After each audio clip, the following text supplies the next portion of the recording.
Welcome to the Football Social for another Champions League night extravaganza. Some of the games we have in front of us tonight are unreal. Liverpool versus Madrid and, of course, Borussia Dortmund taking on Manchester City. But it's not just me here today. I've got Zach, I've got Sam. Zachary Jalab, how are you? I'm good, thank you, mate. Yeah, I'm very good. Very interested to see who Chelsea pull in the next round, and very interested to see whether City can finally progress to a semi-final. It's going to be an interesting night. Yeah, irritatingly, two Chelsea fans on the stream with me tonight. Oba, how you feeling? I'm amazing. As you can see from my smile, Chelsea did what we had to do yesterday, and now I'm just chilling. I don't really mind who we get. Liverpool, Madrid, send them my way,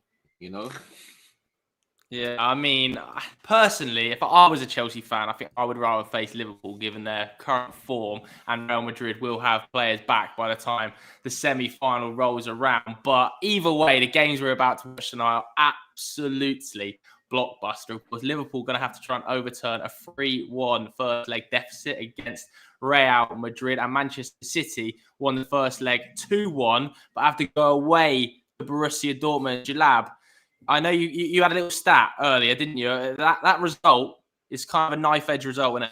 Yeah, supposedly in this same position, a team in Dortmund's position is more likely to progress. I think it's been for teams that have won 2-1 at home in the second leg, it's more likely that they will then not progress. So right now, statistically, we're used to seeing a team in Dortmund's position make it through.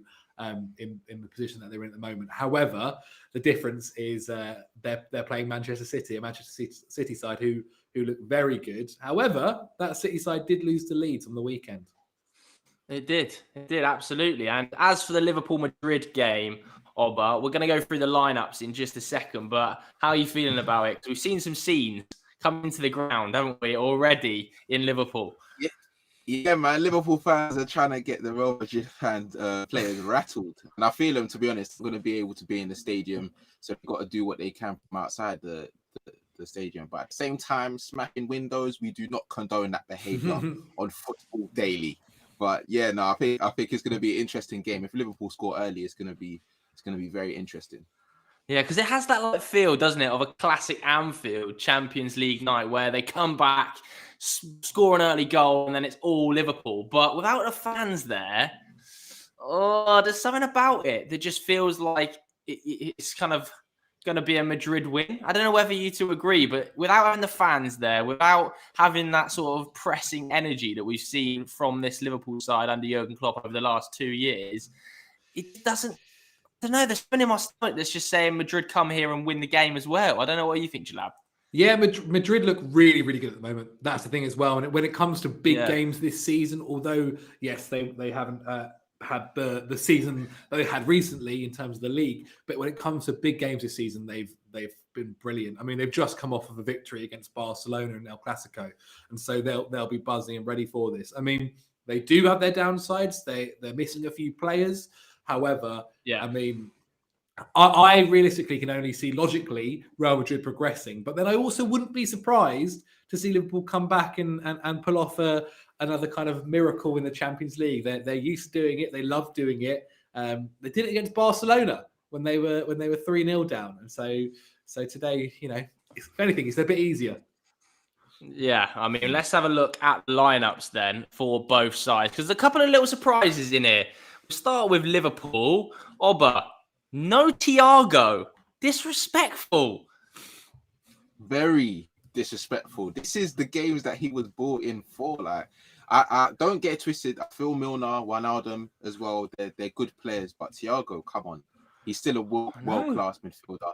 The only thing that I can say is maybe he just wanted a bit more balance in the midfield. Maybe Milner and Wijnaldum gives them a bit more security, but at the same time, they got to go for it. They need a midfielder that has the ideas that Thiago has. You know what I mean? Even though he's been buoyed for his idea ball, I think he is needed for this game. Expected ideas.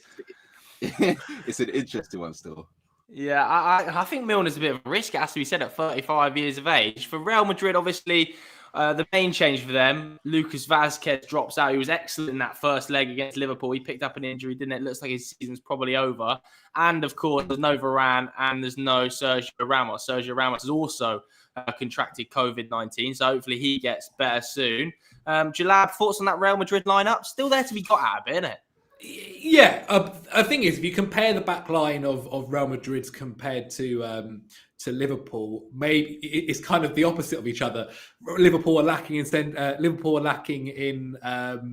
centre backs, but have really strong fullbacks. Whereas Real Madrid, although their centre backs are missing in Varane and Ramos, Eder Militao and Nacho are very capable defenders compared to Kabak and Phillips.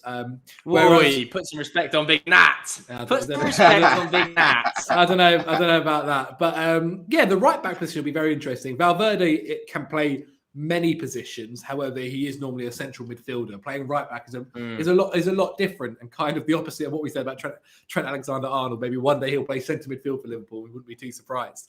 But it's a very strong squad, and that front line. If Benzema has the kind of game he did against Barcelona, he'll be really good. And Asensio looked pretty good last time against Liverpool. And look, Vinicius Junior.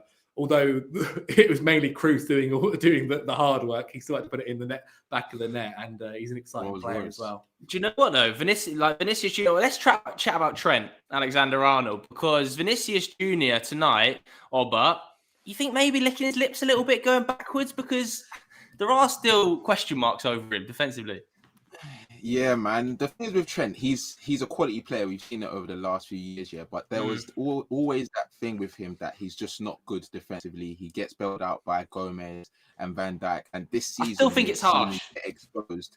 It is harsh to a certain extent, because when you see games like he did have against Real Madrid, and you see the way certain players are beating him, it's just like this is one-on-one defending, and I'm a decent defender, but it's just a simple body shape. Yeah, if a player's coming at you, don't stand to them square on, because they're just gonna beat you, and that happens so many times. And with him, I feel like if you're hearing this from so many people, you're getting left out of the England game, the England team, because of that, and people are questioning your ability. Then go back to the basics. Just stand them up. Like, I know he likes to attack, but start loving defending again, enjoy defending again. But this is the guy who got to Champions League finals. He's won Champions Leagues. He's beaten every single one of the big sides now, playing as a right back. Is it not a bit disrespect just to say he can't defend? When I hear people say like Reece James is a much better defender, I think to myself, has he been tested though in the same moments that Trent has in Champions League finals and semi-finals, playing against the likes of Lionel Messi?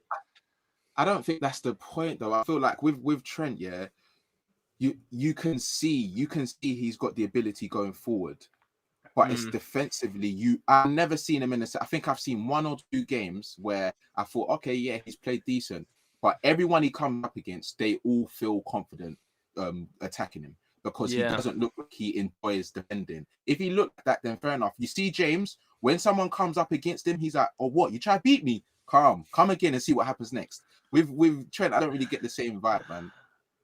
All right, what about the front four for Liverpool then, Jalab? Because Diogo Jota left the bench tonight. They've instead gone for obviously the classic Salah, Mane, Firmino. Bobby Firmino, I mean, for me, I would probably start Diogo Jota at this stage over him. I understand that he offers a little bit more in terms of defensive work. He might put a little bit more pressure on Cruz when he drops a little bit deeper. I think that's probably a factor. But Diogo Jota is a killer in front of goal, and I just don't think Bobby is.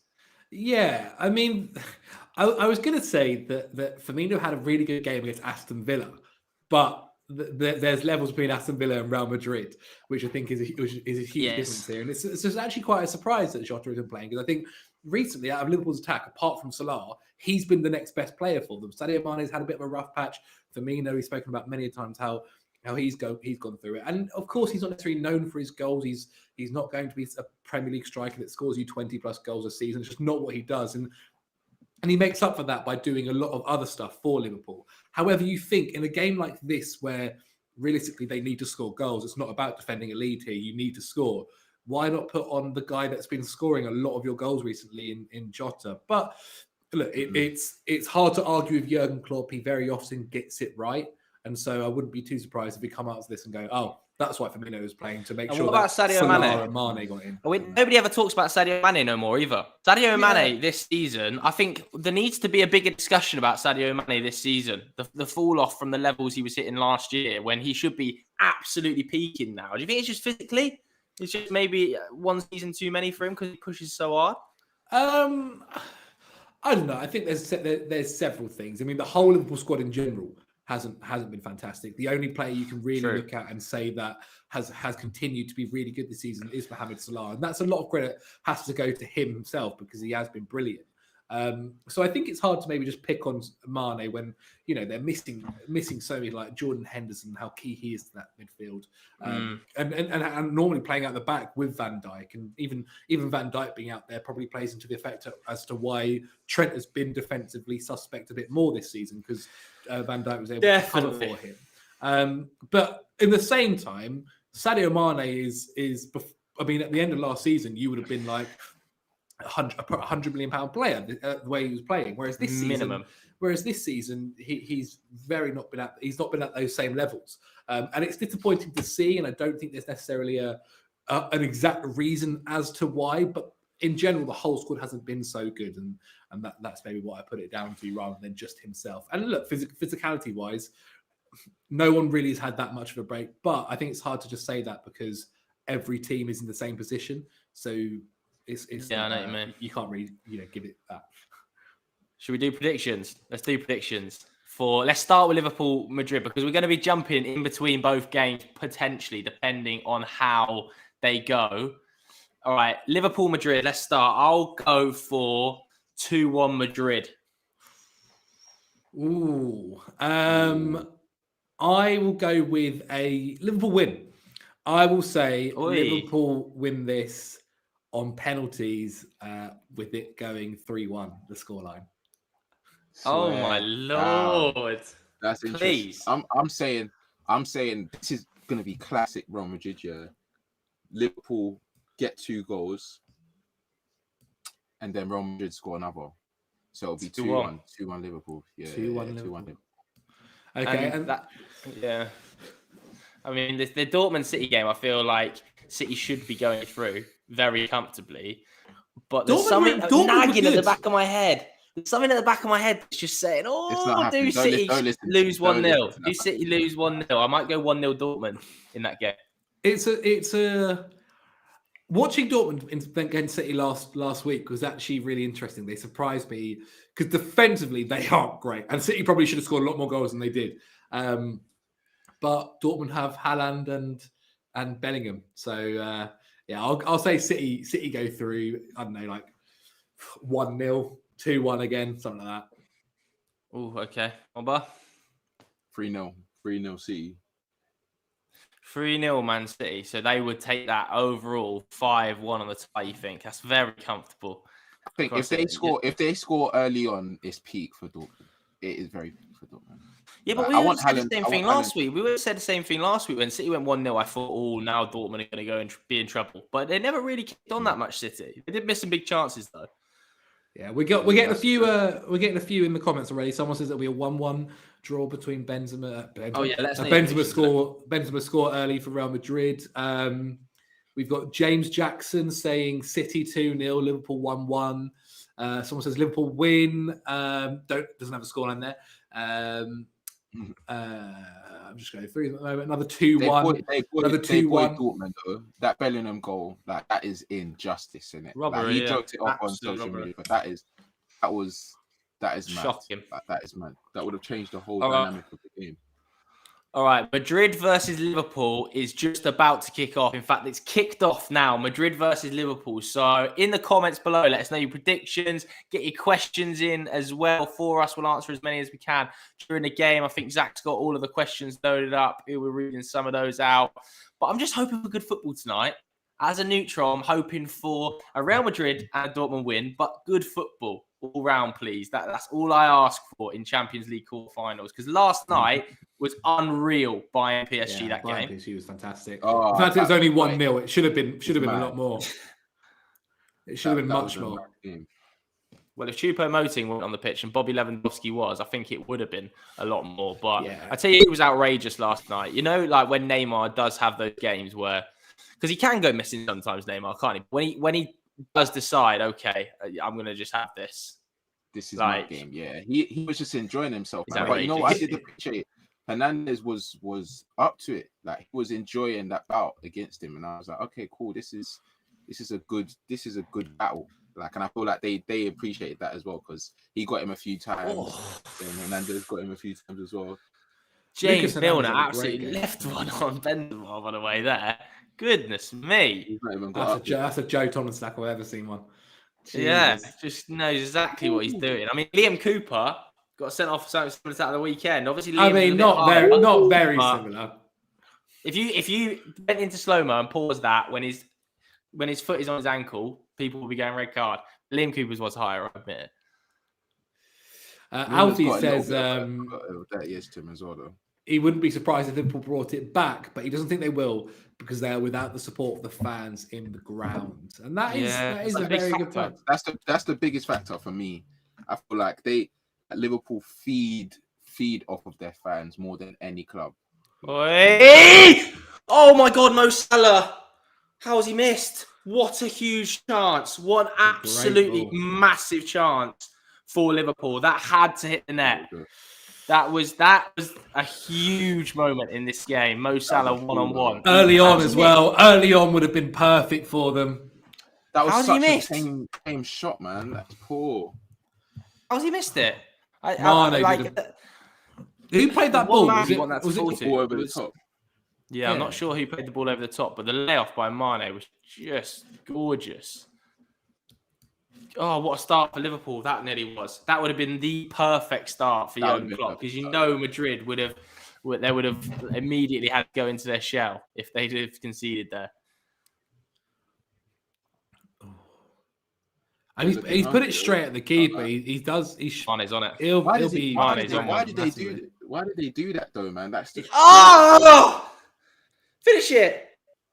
Oh my Lord. Sadio Mane is absolutely on one down here. That's He's an on unreal one goal. down here. Fede Valverde, I'm telling you, is in huge trouble if this first 2 minutes is anything to go off. Huge trouble, Fede Valverde versus Mane. How's he missed?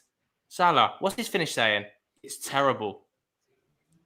How bad's the finish by Mo Salah there? It's just not good enough, man. Like he gets in those positions quite a lot, man. I think it's because He needs to learn how to be cleansed. Oh man, that's such. To be a fair, big chance. normally Salah puts it away. Normally he puts it away easily. I think Nacho does quite well to get his body in front of him and kind of make him have to get around. But that Mane ball into the box was unreal.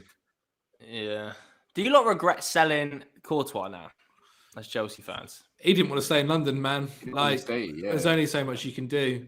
I actually think keeping a player that doesn't want to be at your club is a tough thing. And he was obviously the two about it as well. I can't lie. The way he was going about it, I wanted him to leave, man.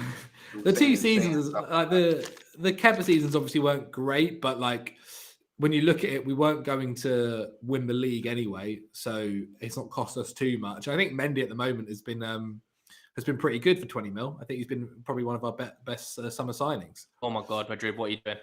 100%. What are Madrid doing? What are they doing? Madrid are having one here. I'm telling you, Madrid look nervous. It's very unlike Real Madrid this start. Zidane got to calm them down. Somebody's got to get in Fede Valverde's ear and say, lad, chill out.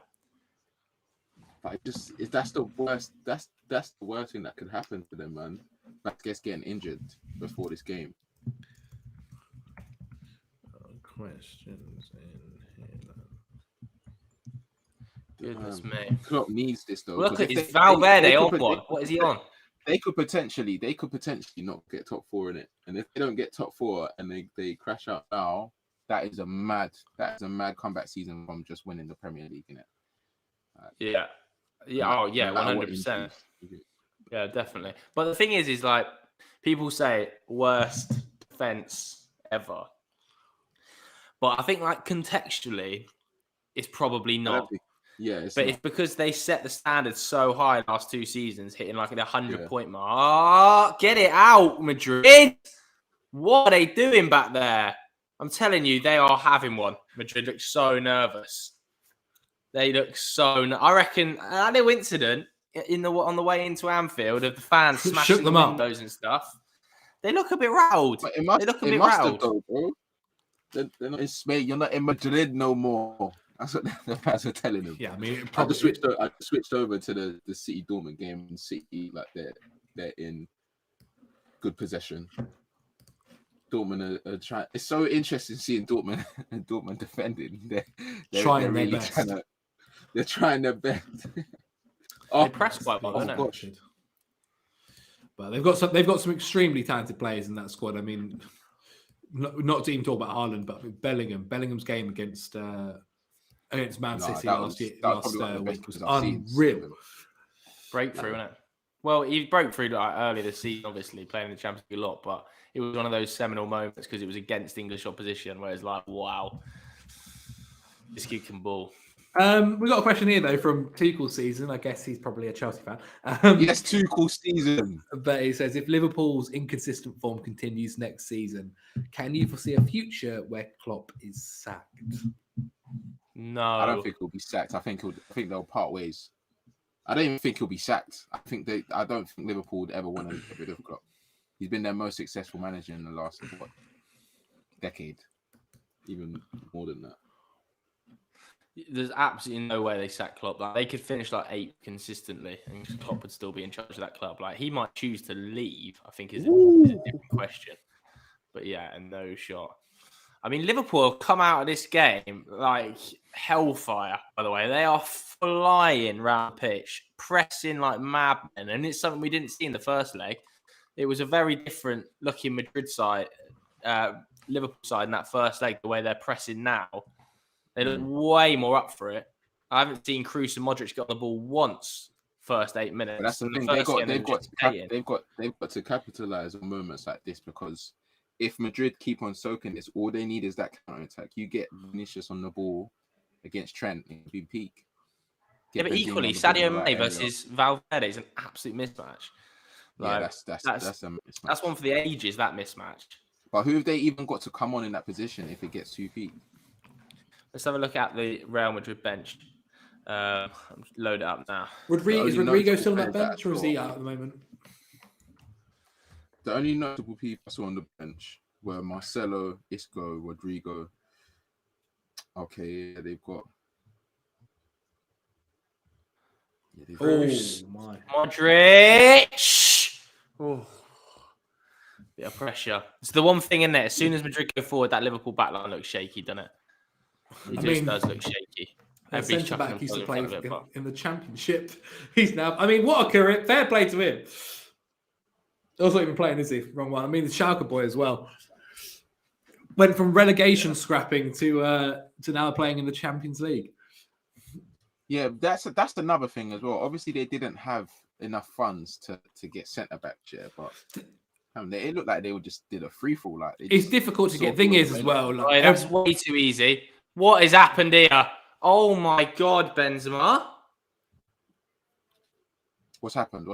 I'm not watching that game. Oh, unreal chance for Real Madrid, it felt like. I think he's actually offside, but it's so easy for Modric just to dictate, come inside Sadio Mane and lift the ball into the back stick.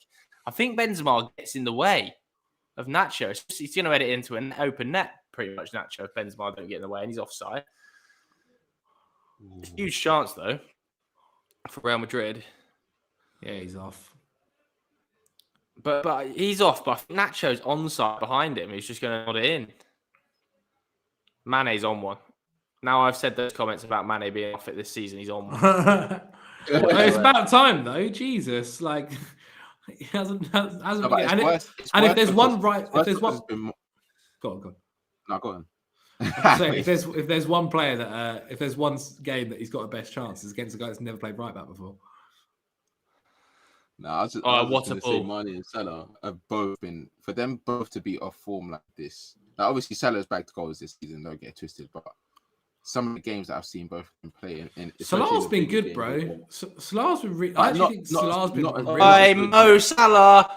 That's outrageous. Milner! Oh my God, what a save! Swear. This Real is Madrid have the ball at the moment on my one.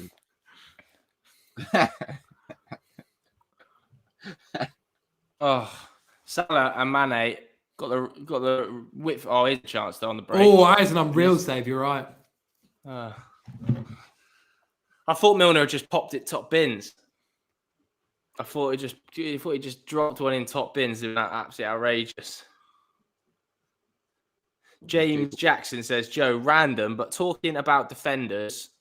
1 second, James. I'll come back to you once Madrid have finished this attack. Talking about defenders, could you see Liverpool moving for Nacho? Apparently, he's out of contract this summer. No, I think Liverpool will have slightly higher aims than Nacho this summer. I think Ibrahima Konate, those rumours probably sparkling up for a reason. I think Konate will probably be the one that Liverpool go for. Try and pick him up. Obviously, Leipzig are going to get rattled this summer. Like Nagelsmann's going to go Bayern. Upamecano's gone Bayern. Konate potentially not that many Liverpool. centre backs out there. Not that many solid centre backs out there. Yeah, it's tough. Yeah, but I think Nacho. How old is Nacho now? I want to say 28. And I just think Liverpool will be looking for like a slightly younger centre half, a bit more in the Joe Gomez mold than like a 28, 29-year-old Nacho. How old is it? I'm Googling it now, but it just keeps coming up with Nachos. No, he's actually 31 Nachos, so no, I don't think Liverpool will find a 31-year-old centre half. Man. That's the ball. Trent! Oh, bottled it, man, a bit. The thing is, there aren't many centre-backs out there that are like top of the list. I mean, Upamecano was like the number one guy, and he's gone by Munich. Yeah, I think it's a tough summer to sign centre halves. And also, their centre half, their centre halves are also pretty good already. Van Dijk and Joe Gomez is good. It's just about having the cover, which is the big one. Yeah, they are one light though, aren't they? In terms of top centre halves. I mean, Matip's injured as well, isn't he? Yeah, he's always injured, though, isn't he? He's a lovely guy, but he is always injured. I mean, I don't think Kabak's a bad signing. He's 20 years old. Like, he's got a good future ahead of him. Whether he's going to be a Liverpool starting centre back is another question. But as backup, he's not awful. The difference, I mean, the two centre backs are quite. I'd be surprised. Could be getting Varane and Ramos. I mean, Ramos is out of contract. Varane's got 1 year left. Yeah, but maybe they're going to renew. They always do this, Madrid players. They're going to renew. Sergio Ramos always does this. What a ball that is by carrying Benzema. Vinicius is behind Trent. Brilliant defending, Trent Alexander-Arnold. That's fantastic defending. That just sounds like so sarcastic. He's done a tackle, so it's well done. No, but well done, Trent. People only ever talk about Trent's defending when he's something bad. Nobody ever talks about the positives. Because you never read like when it.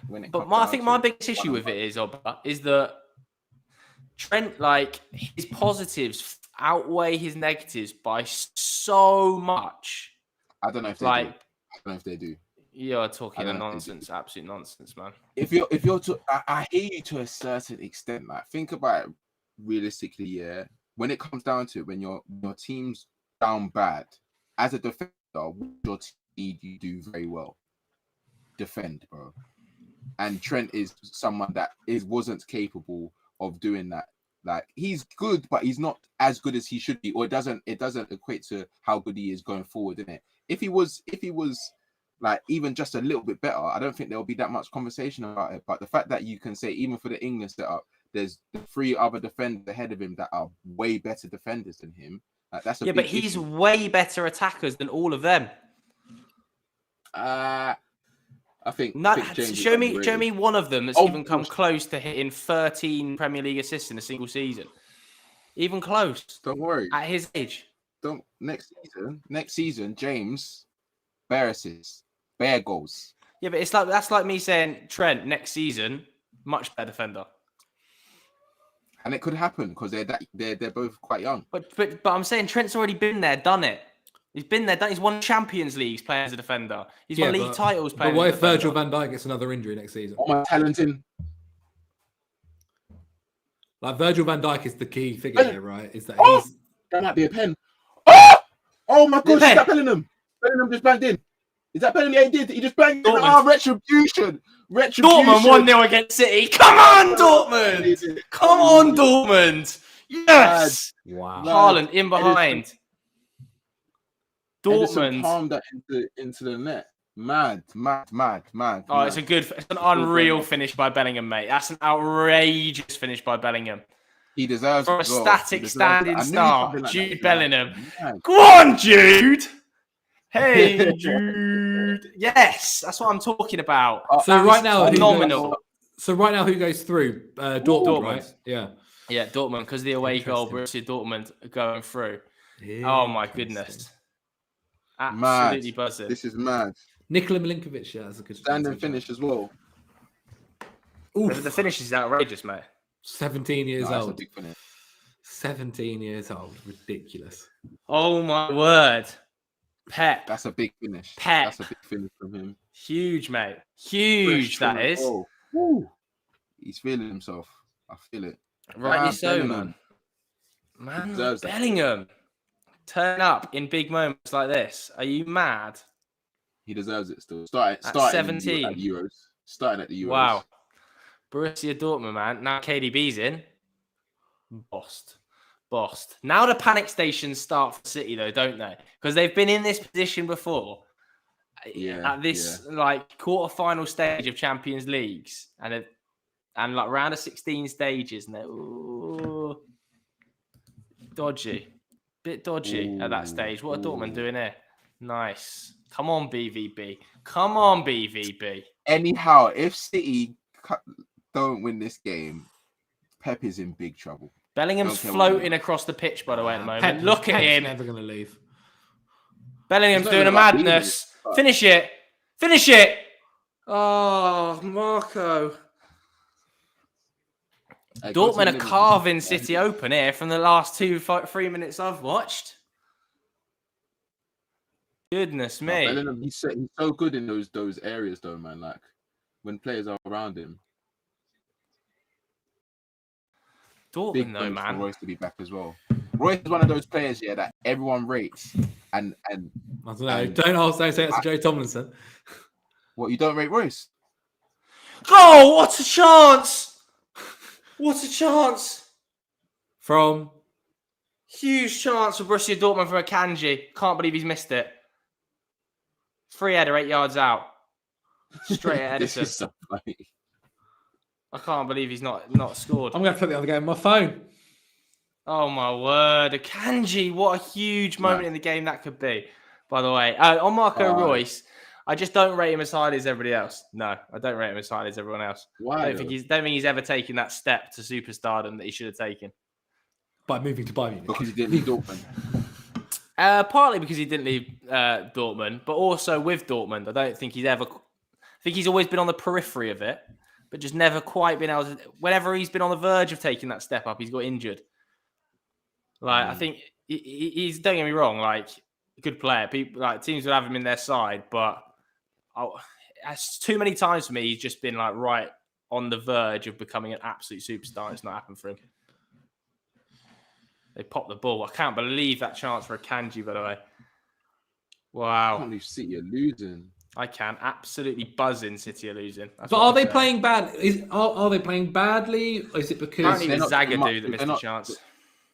They're not doing much with the ball. Not doing much with it. Like, they're not playing a striker, are they? They're not playing a striker, and they're not playing Raheem Sterling. Karim Benzema is currently through at the moment. Oh. He's hit the post. Oh, my God. I want it split screen here. I need like a split screen option. Karim Benzema, to be fair, it's a shot that gets massively deflected. Oh, good save from Alisson there, from Vinicius Jr. Yeah, it's a shot. He does a bit of dribbling, and it's a shot that gets deflected onto the post. You see, he still seems to keep grabbing his foot from that Milner tackle early on. Oh, yeah, he got battered. I thought for that challenge, man. people saying that's a bad take from Joe or Marco Reus. It might well be. That's my opinion. Just not for me. I think he is underrated. Football, I isn't think it? if Opinions. he stepped up, if he stepped up, he would have been. I think he's rated. I understand what Joe's on about. He's never taken it to that level of you would go, he's one of the best attacking midfielders in the world. And partially to do that. At times he should have been able to do that. I don't know. There's also, you can't blame him as well for he gets injured a lot. I remember the breakthrough season of Jadon Sancho. Part of it was because Royce was injured a lot. And so you look at that and you do sometimes go, that's so unfortunate. Like there are several players you look at and go, if it wasn't for a certain injury, you could have been something special. Benzema, what happened here? Benzema chopped. I think he tried to cross it and it detects a deflection. KDB, it's fantastic football. KDB, get out! Dortmund clear the lines. Goodness. Someone says, "Stop chewing, Zach. I've not got anything in my mouth, mate. So I don't know what you're on about. So get new earphones. Buy a new headphone, mate." Yeah, I reckon you do need new headphones. To be fair, I can't hear Jalab chewing anything. Yeah, what he's on about. Man City's oil money attitude needs a break from Gavin. I mean, also, that's football nowadays. Football. Every club is owned by a rich owner, whether that owner spends a lot of money or not. The other thing as well is City realistically haven't ever broken the bank on one play. It's always like 50 mil, 60 mil here. They just sign loads of 50 to 70 million pound players. Yeah, exactly. And then hope that they work out. Whereas how many 50 million pound players? Defensively, they've bought so many players, and they've only now just found the guy to replace Vincent Kompany in Ruben Diaz, who's been unreal for them. Yeah, but KDB 50 mil. He started the last game, innit? Mahrez was 70 mil. Rodri was 50 mil. Diaz was 50 mil. Stones was like 50 mil. Ake needs to cut out. Ake's a weird one, man. But also for him, why would you say no to City? Exactly. Why would you say no? Exactly. And also, if they're offering, I don't know his contract, but he can get a medal once they win the Prem. But I assume it's some. Yeah, but it's also surely he will. How many games has he played? Surely he will. I don't know. Have a look. But he's been injured. He's had injury problems as well. Very true. He's played more than 5. You need 5 games to get a Premier League medal. That's the ball. Carl Walker. Jules Koundé is a good young defender on the move. Indeed, he is. I'll be surprised if he's still at Sevilla come the summer. But I think United seems like his most likely destination. Expensive, though. 60-odd million. Yeah. And he also did concede 4 goals against Olivier Giroud. So 60-odd million. Come on, Dortmund and Madrid. Gareth says, Reece James is overrated for me. Well, Gareth, you're wrong. That's all I'm saying. You're wrong. You're just wrong. I think he's rated. He's another player who's rated. He's rated. Yeah, I actually don't think he gets that much chat as compared to some players. It's just people being disrespectful about Trent recently. Is it the post? Who? Oh my word! I think it was Rodri. Or was it Haaland managed to clear it off the line in the end? Zach, be honest. Who do you take, Reece James or Trent Alexander-Arnold? I take them both, mate, but I start Trent. You take both of them to the Euros. You take 3 right backs, do you? Oh my lord! Casemiro's absolutely gone through a Liverpool player. Robertson is fuming. Good. Oh my god, Casemiro's. The referee, Jurgen Klopp's fuming, giving the referee the thumbs up. I'm putting it on. I don't know what happened exactly. I don't know what play it was, and I don't know if it was studs up or not. But the referee's booking him now. I'm sure. I'm sure VAR will look at it. It's naughty, but it's nothing more than a yellow. It's nothing more than a yellow, man. Oh, that is nice. Yeah, I've got the replay now. I've got the replay now. As well. Milner's filthy as well. That's fine. That's fine. Robertson was fuming. Yeah, it's a yellow card. It's no red. I think actually the Liverpool bench has overreacted a bit here. That's a bad tackle, but nothing mental. Yeah, I love Casemiro, man. He's such a baller. Robertson always. Too fed to Robertson. Yeah, I respect it though, mate. He backs it. He backs his team. If a bad thing happens, he's always there. Yeah, I know Robertson. Remember when he shouted when someone was through on goal? Who was that against again? Who was that team when he shouted when the player before the player scored? Oh, I know the exact moment you're thinking. Yes, I can't So remember it, funny. mate. I don't remember it. Is I it don't remember it. Barcelona or something? That was so scummy. I really want to get split screen up.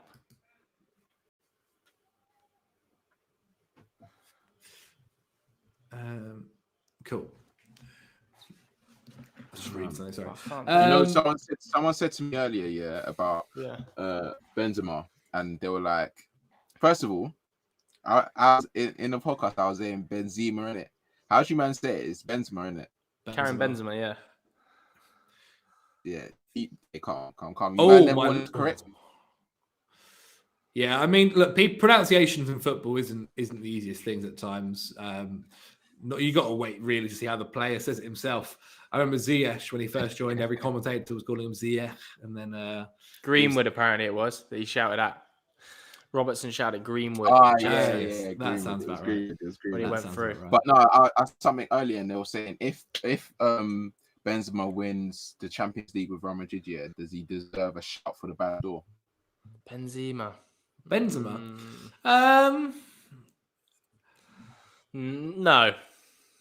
No. It depends as well. Like the Euros is also going to be counted for the Ballon d'Or this season too. Like your Euro campaign is going to be included. That's going to be massive, mate. Right, and he doesn't play for France. If Mbappe wins the Euros and wins the Champions League, how does he not win the Ballon d'Or? Do you know what I mean? Like, I think this year could be Mbappe's year. To be honest with you, I think he stands a great chance of doing that double, of winning the league title, the Champions League, and the Euros. Like, and then you just can't take it away from him in that situation. That'll be mad. But I'll tell you, like, this. I mean, he could be playing for Real Madrid come next summer. To be honest, there's still like Lionel Messi, a little problem called Lionel Messi floating about though, who is like still scoring and assisting at a ridiculous rate. So. Yeah, but the issue is he's not going to. He's only going to be able to win the. Well, the other thing is where you forget about the Ballon d'Or. You Haaland is a chance. Oh, it's a bad ball by Bellingham. That's poor by Jude Bellingham. You also include next season as well. So when they're back in the Champions League, if they make the Champions League, you assume they will. Then that'll matter to it too. And who knows? Maybe Neymar has an unreal. Maybe PSG go on to win the Champions League, and it's Neymar or Mbappe, depending on what happens. If PSG win the Champions League, who win? And it is between Neymar and Mbappe, who would you give the Ballon d'Or to? And France don't win the Euros. France don't win the Euros. Let's say if the Ballon d'Or is next week then, and PSG have just won the Champions League. Have they won Ligue? Because of his goals. Probably Mbappe, because Neymar hasn't played as many games this season. He's missed quite a lot of games for injury. Well. Oh, that's an awful ball there by Firmino. He scored like 15 or something. Rubbish ball. In his last 10 or something, Mbappe. He's rude, Mbappe. His pace is just actually a problem. He's so quick. Well, he's getting more disrespectful with it. He is, yeah. He just stands people up, waits for him to come, then just jogs past them. Why? Foul him in there. Don't foul him in there. Good chance for Man City, by the way, here. Free kick. Little free kick on the edge of the box and like towards the corner. Very good chance for Man City. So poor. Doesn't need to foul Rodri in there. But he has. Mane, go on. Poor from Robertson. It's got to be better. It's got to be better. I mean, so far, this is rough at the moment. The longer this goes on, Liverpool need a goal before half-time. That's what I'm saying. Scoring 3 in one half is difficult. This is where the fans would be helping them up. Yeah, that's the key there, isn't it? That's the key. Is you feel like in the dark moments, the fans really turn up for Liverpool, pull goals in for them. Just keep them going. Yeah. Dortmund are absolutely pumped, by the way. Dortmund are massively pumped for this game. They're all celebrating every block. It's such a fun team, that Dortmund team. I mean, defense. If they manage to keep a clean sheet against this Man City side, then wow. But I mean, that attack of Reina, Sancho when he's fit, Haaland, Bellingham, Marco Reus. This is without Sancho as well. It's so fun. Giving City a game here. Yeah. And the thing is, if you watch them in the league, defensively, they've really not been that great. They've really not been that good this season. It's like, I don't know if you watched the Bayern Munich Dortmund game, and like Dortmund managed to score some unreal goals, and yet just defensively they were let down, and like they just gave away chances from their centre backs. It's their fullbacks as well. Like I think they've got a really young. I don't know who's starting today for the right back for them. They've got a really young right back who's like learning on the job at times. Oh, that's so poor. Come on, lad, wake up. Will Sancho be back for the semis if Dortmund advance? Yes. Yeah, he's back in training he's now. Close. Yeah, he's close to now. playing in this game. Yeah. He was close to playing in this game, but... Well, there's rumours that that was an unreal bit of play. There's rumours that he's the guy that PSG will aim for if Mbappe does leave. That would be very good. I just don't know whether Jadon Sancho would want to move to Ligue 1. And is he going to wait another year? Do you think he's going to wait another year at Dortmund? I don't think. Well, I think the rumours were all about if Mbappe leaves this summer. Surely he doesn't though. But I was thinking about what teams are going after Jadon Sancho this summer, and realistically, the ones that can afford him as well. Like he's not going to be 100. He's not going to be 100 million. Not very many players. Well, in the Times today, did an article today that Borussia Dortmund sources had told them he would be available for about £80 million. Yeah, that sounds about right. But realistically, it's like probably United is still is the most likely destination. But then if United. Depends what else they're aiming United for are as well. going to be that keen for a right winger. Like obviously, well, you think Greenwood plays there? I would love it, but we're going to be a lot more keen. Mahrez got to score. Mahrez, how have you missed? Huge miss by Riyad Mahrez. We're going to be more keen for a striker because I just don't think Cavani's going to stay. I think Cavani's probably going to go back to South America. So I think United are probably more keen. Well, that's what I mean. I mean, the one striker everyone's going to look to is Haaland. Nobody's going to get Haaland this summer. I'm telling you. I'll have a bet with anyone. Nobody gets Haaland this summer. Too much money. I agree. Me and you have already got a bet on this, Finch Lab. I don't know anymore, mate. I've got too many with you. So you think Haaland's going to leave this summer? Yeah. I don't think. Yeah, me and you've got £10 that no player will move for £100 million plus this summer. There you so go. That's basically Haaland. There you go then. Sure. Plus a few other options. Nah, man. It just where can he go though? Realistically, where can he go? Who? Haaland? Like, the amount of money that a few clubs. I think he can go. That's unreal by Haaland. City and Madrid.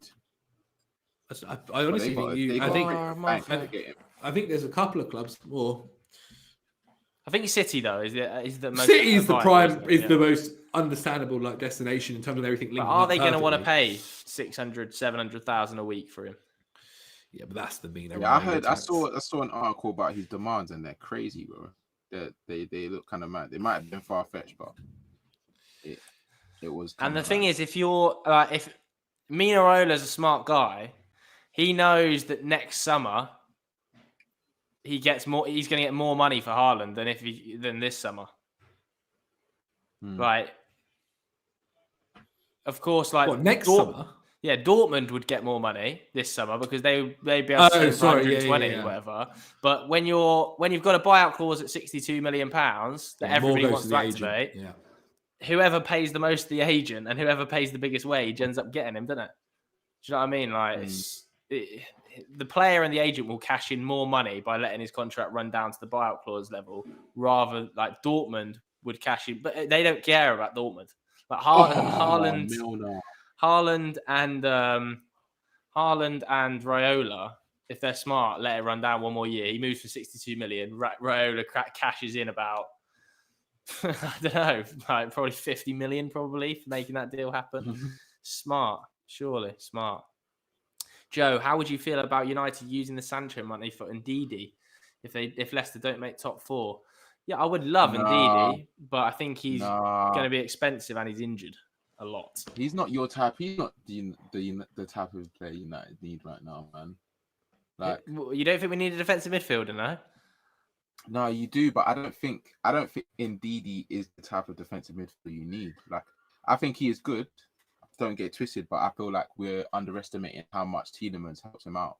Like, Ndidi on the ball, he is good, but he's not that far off of Fred. Yeah, but his defensive work's a lot better than Fred. Yeah, 100%. But And I think the that's issue all for you want. United is they can't play Pogba in a deep midfield too because he's so bad defensively.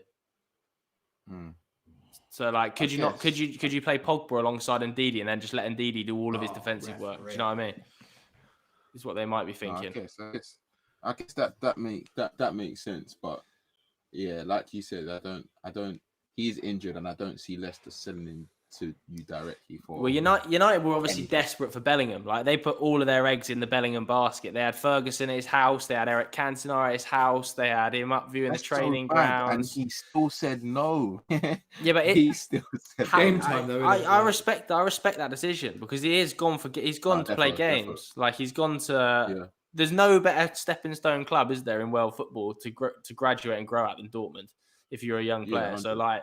I actually respect him, even though I wish he was playing for United, obviously, for making that decision. Oh my gosh.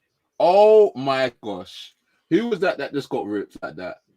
Vinicius just did the maddest flick over. That was proper FIFA Street.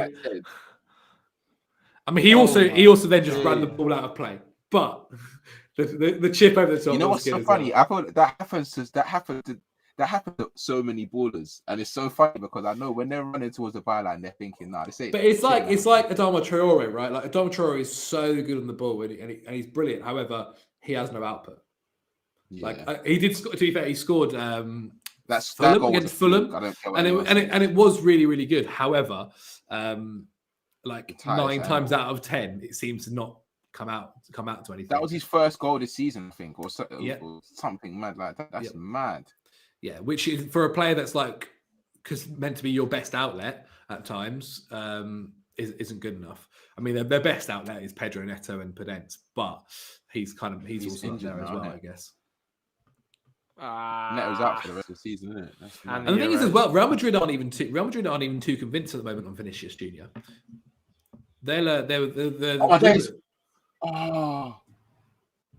Money. Trent is very good on his left foot. I can't lie to you. Oh my God, Mane should get that. It looked like it, innit? But I think it just skipped up at the wrong time. Mane, how close is he to this? He's got to be. Okay, it's a little bit too much, but that's he didn't commit early. For Zinchenko in the Dortmund game. But it just got under it a little bit, it felt like. Oh, what a touch. Who's that? Getting bossed by Phil Foden, by the way, physically. Oh, my Lord. Phil Foden's just sent something for a hot dog. Someone said Basuma is a good shout for United. What are you saying for that, Joe? No. I think Basuma is actually a really good player. But United are not a million miles away from pushing for a Premier League title, like challenging for a title. They're not a million miles away from it. I think with the right 2 or 3 additions, they'll be in the conversation with a Liverpool, Chelsea, Man City next year. But I don't think Basuma is that right addition. I think United should be aiming higher than that. Who are you thinking? If you had 2 KDB, Swift one. Someone said Camavinga. I thought you said KDB then. I was about to say, what do you think then? Well, obviously Camavinga would be a fantastic signing for United, but he's going to go Madrid. Go Madrid. His contract's up in the summer, so... Or is it next year, actually? It might be 2022, I think his contract's up. But either way... I think people keep saying Madrid about a lot of signings, and if they're involved in transfer fees, I think people are forgetting they're also financially in the hole as well. Mate, Bellingham is outrageous. You should just see the goal line clearance Bellingham's just produced, and then the through ball. He's out here fist pumping like a madman, Jude Bellingham. He's 17 as well. I'm telling you, he is everywhere. He is on it. He's just crunching into tackles. He's all over Phil Foden now. He's a proper all-action midfielder as well. Like I really enjoy watching them where they're happy to do the defensive work, but also brilliant in an attacking sense as well. Yeah, this kid is an unreal block. That is an unreal block. This is mate, you say future. There's with Henderson if Henderson is out, and we'll see what happens with Declan Rice. There's also a possibility he's playing there in June. But watching Bellingham, he knows that yellow card is going to cost him a little bit there. She's got booked for a foul on Phil Foden. But this kid is just outrageous. Outrageous. Foden, wake up now, man. Hey, Foden, wake up. All these men you can't let Bellingham try and sun you like this. Bellingham is just, honestly, on the next five. Somebody said Bellingham's mad from the last game. Yeah, I think he's on one, Jude Bellingham. He's just 100%. demanding the ball off these Dortmund players. He's 17, man. He's going up and down this pitch like it's nothing. He's in his own box and then inside the other box within about 20 seconds. Proper box-to-box midfielder, man. Huge box. Really impressive, man. So disappointed that United didn't sign him. United have missed out on Haaland and. Well, this is the thing, right? You'll assume. Oh, Liverpool. Oh, Salah, you should do a bit better. You should get that on target. Cut back in from Wayne Adams. Absolutely spins Cruz. Cuts in from Mane to Salah. He's just leaning back. Blacked out windows. Thank you. Someone got it. Even Oba didn't get that one. Oh, he should do better. He should get that on target. He should get that on target. But yeah, no, Jude Bellingham's ridiculous. And he won't be moving this summer, but next summer I wouldn't be surprised if he was playing for the top side. United missing out on like Ollie's last two major transfer targets, Haaland and Bellingham, both slipping by, and like they're such big misses, aren't they? Now you look at it like two massive misses. Oh my days. Ronaldo. Oh, he's hit it over. Not good enough. They can't seem to get a shot on target. They're all going wide. They're all going over the crossbar. Yeah. Mate, somebody just put in the chat then that Trent, though. Bellingham is like Patrick Vieira reborn. He genuinely plays like Vieira. Like that, the box to box isn't as tall yet, but it's the idea. I'm not. Here's a chance. It's it. Why didn't he give it Haaland? Had to give it Haaland. Can't believe it. Haaland's lost his head with him. Yeah, but someone's making a point here. The reason Bellingham needs to do so much defensive work is because Dortmund's defense is rubbish. It's a very good point. He's so fit though, Jude Bellingham. He's so fit. How he's up and down this pitch is ridiculous. And what's going to be very interesting is like the thing, because he's a Birmingham City fan. He's Birmingham born and bred. He has no ties. So like he's not got any ties to United, no ties to like Arsenal, Liverpool, Chelsea, City. So like it could very much just be who's willing to offer him and who's got the best projects coming up as well. There's such a good article about how United tried to get him to join last year on The Athletic, and they had like Sir Alex Ferguson was like doing like calls to his parents. They had Eric Cantona driven down to Birmingham and like. Well, if anything, Joe, that just proves to me he's never going to play for United. You pulled out all the stops then, and he still didn't do it. Because Borussia Dortmund were pulling out all the same stops, and the thing they have. Oh, sorry, they have Jadon Sancho, don't they? Like they can say that what we've done for Jadon Sancho. And it's fair enough. Like in all honesty, he made the right decision. Like I think 100%. Going to Dortmund and getting 100%. The minutes means so much more now. Especially with the quality he has, he would have got minutes at United, man. He would have started for United. 100%. Yeah, but the issue you don't know then, do you? Right? Like he doesn't know, and it's the worry that he didn't know at that stage. Yeah, exactly. And people didn't know quite how good he was. I think the top teams did. Like Dortmund, there was an absolute like battle for his future, wasn't there? When he moved to Dortmund, Madrid were in for him. Everybody wanted him. Patrick Stone says Bellingham reminds me of a mix between Vieira, Keane, and Lampard. He can do it all. Relax, he's 17. That's the crazy thing, man. Like he's still going to grow. Like he's probably growing in height. He's going to get more muscle on him as well. Definitely. Like he's very, very talented, and it's exciting, very exciting. England. Someone get Andre Thomas out of the comments because he just said Wan-Bissaka is better than TAA any day. He's just trying to bait people. And I'm pretty sure the comments are going after him as well. But yeah, no, I think the other thing that a lot of young English footballers at the moment are being very smart with their decisions and moving abroad, which in the past decade or so wasn't happening. Love that.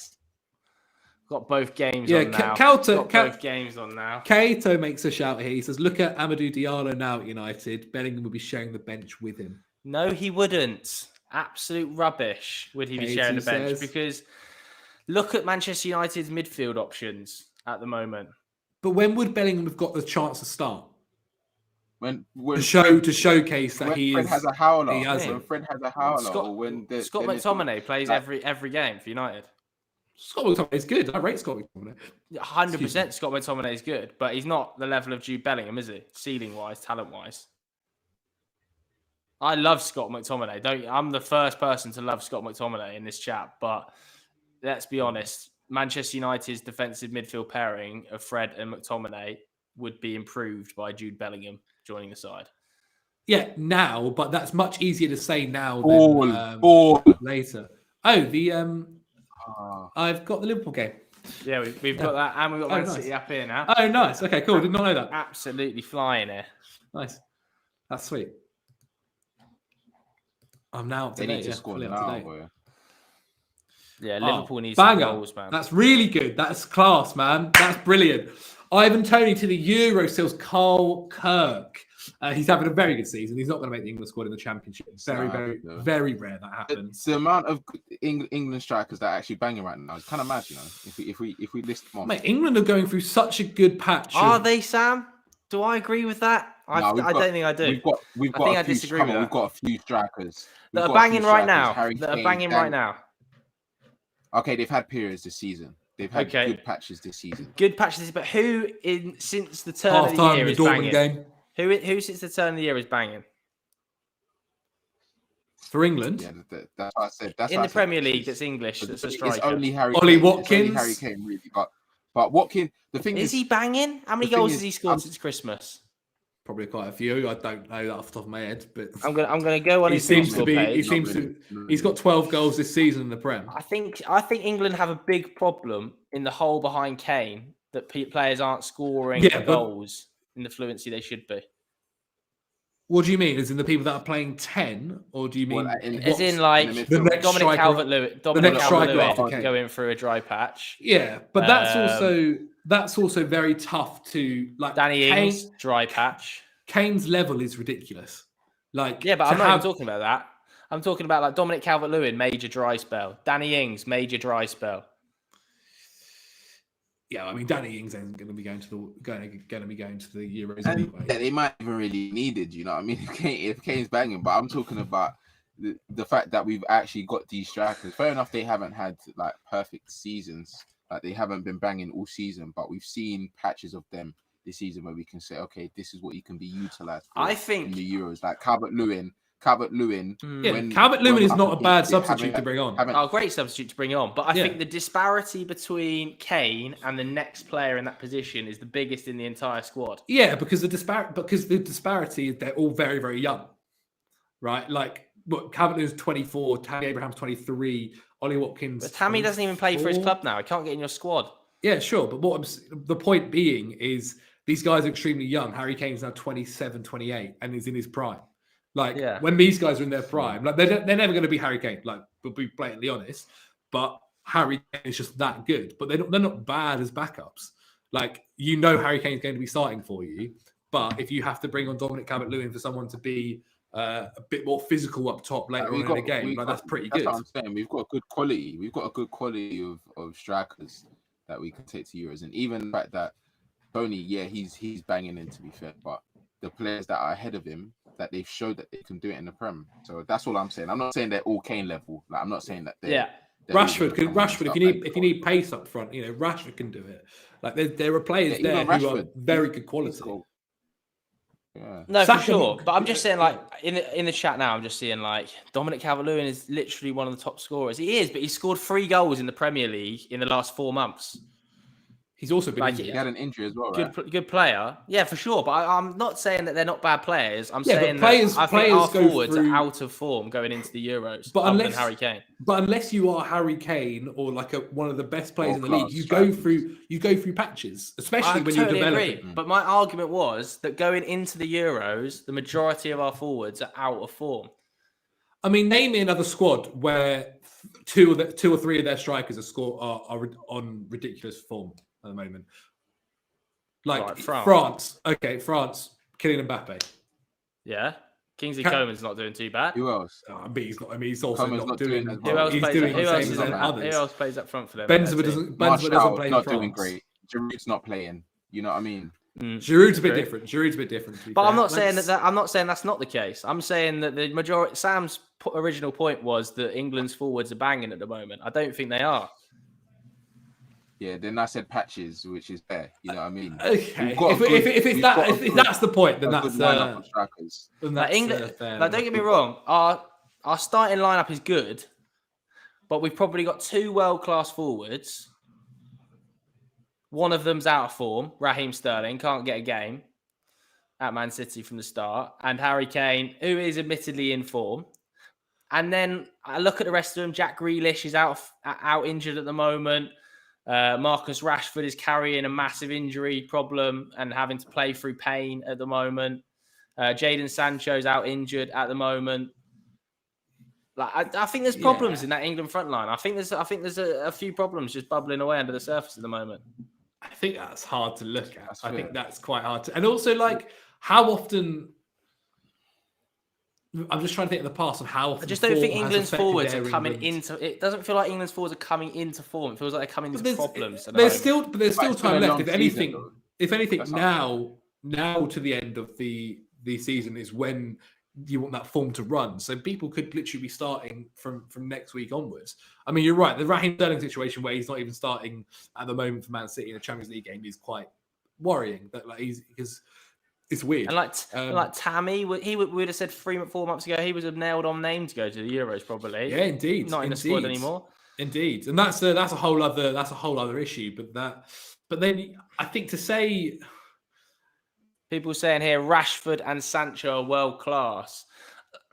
World class is a strong. I think they are fantastic prospects. They're en route. They're en route to becoming world class. I agree, but I wouldn't say they're world class right now. Like I know that Rashford's scored 20 goals yet again this season, but was it like 9, 10 in the Premier League? Maybe I would say he's got the ability to become world class, Rashford, but I think. 100%.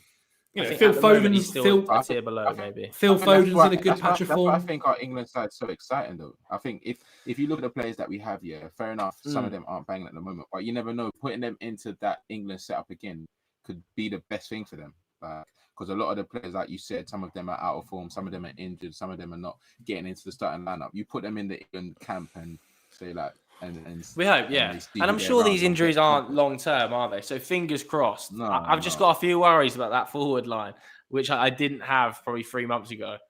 Like just players just starting Lingard, to though. No one mentioned Lingard though. No one mentioned Lingardini with him. No one mentioned him. There's a good chance, bro. He's going to the Euros now. If there's an injury, I think he would. Yeah, he probably would go. There's a very good chance that he would deserve it. And he would deserve it too. Like if let's say Grealish's injury problem is a significant injury problem. Like shin splints don't get better overnight. Like to have had that before too. Like he suffered with it before, and they flared up twice that he's recovered from, and then had to drop back out the squad, didn't they? So I think James Maddison's no chance now, especially after the weekend's incident. I think that's probably closed the door in Southgate's mind. I think Lingard's more likely to go than Maddison. Yeah. I think there's a very, and then if there's one injury, then I assume that that Lingard goes. Whether he starts is probably doubtful, but he'd go. And as I said, he'd deserve it too. Like he's having an unreal season at West Ham. He's been so good for them. Yeah.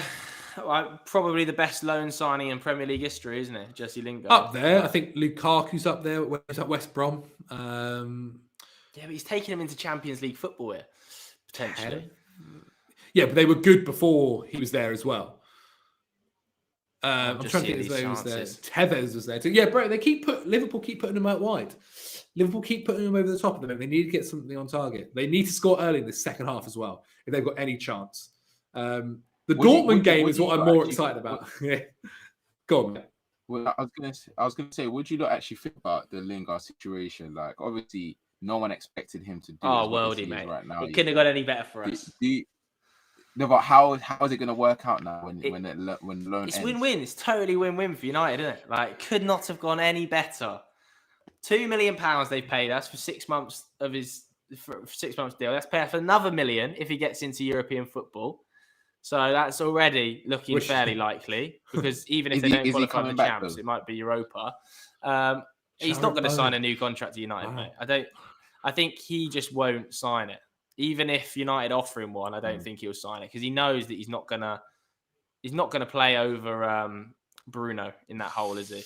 And he's not going to play on the left over Rashford, which is his two strongest areas, really. So United are just going to United, I think, will probably just cash in and he'll go back to West Ham. I think West Ham will probably pay 25 million and keep him and be pretty happy with that, because he's not a player to carry you to the next level to become title candidates. But for West Ham, he'll be a star of a team in that are battling for a top 8 position.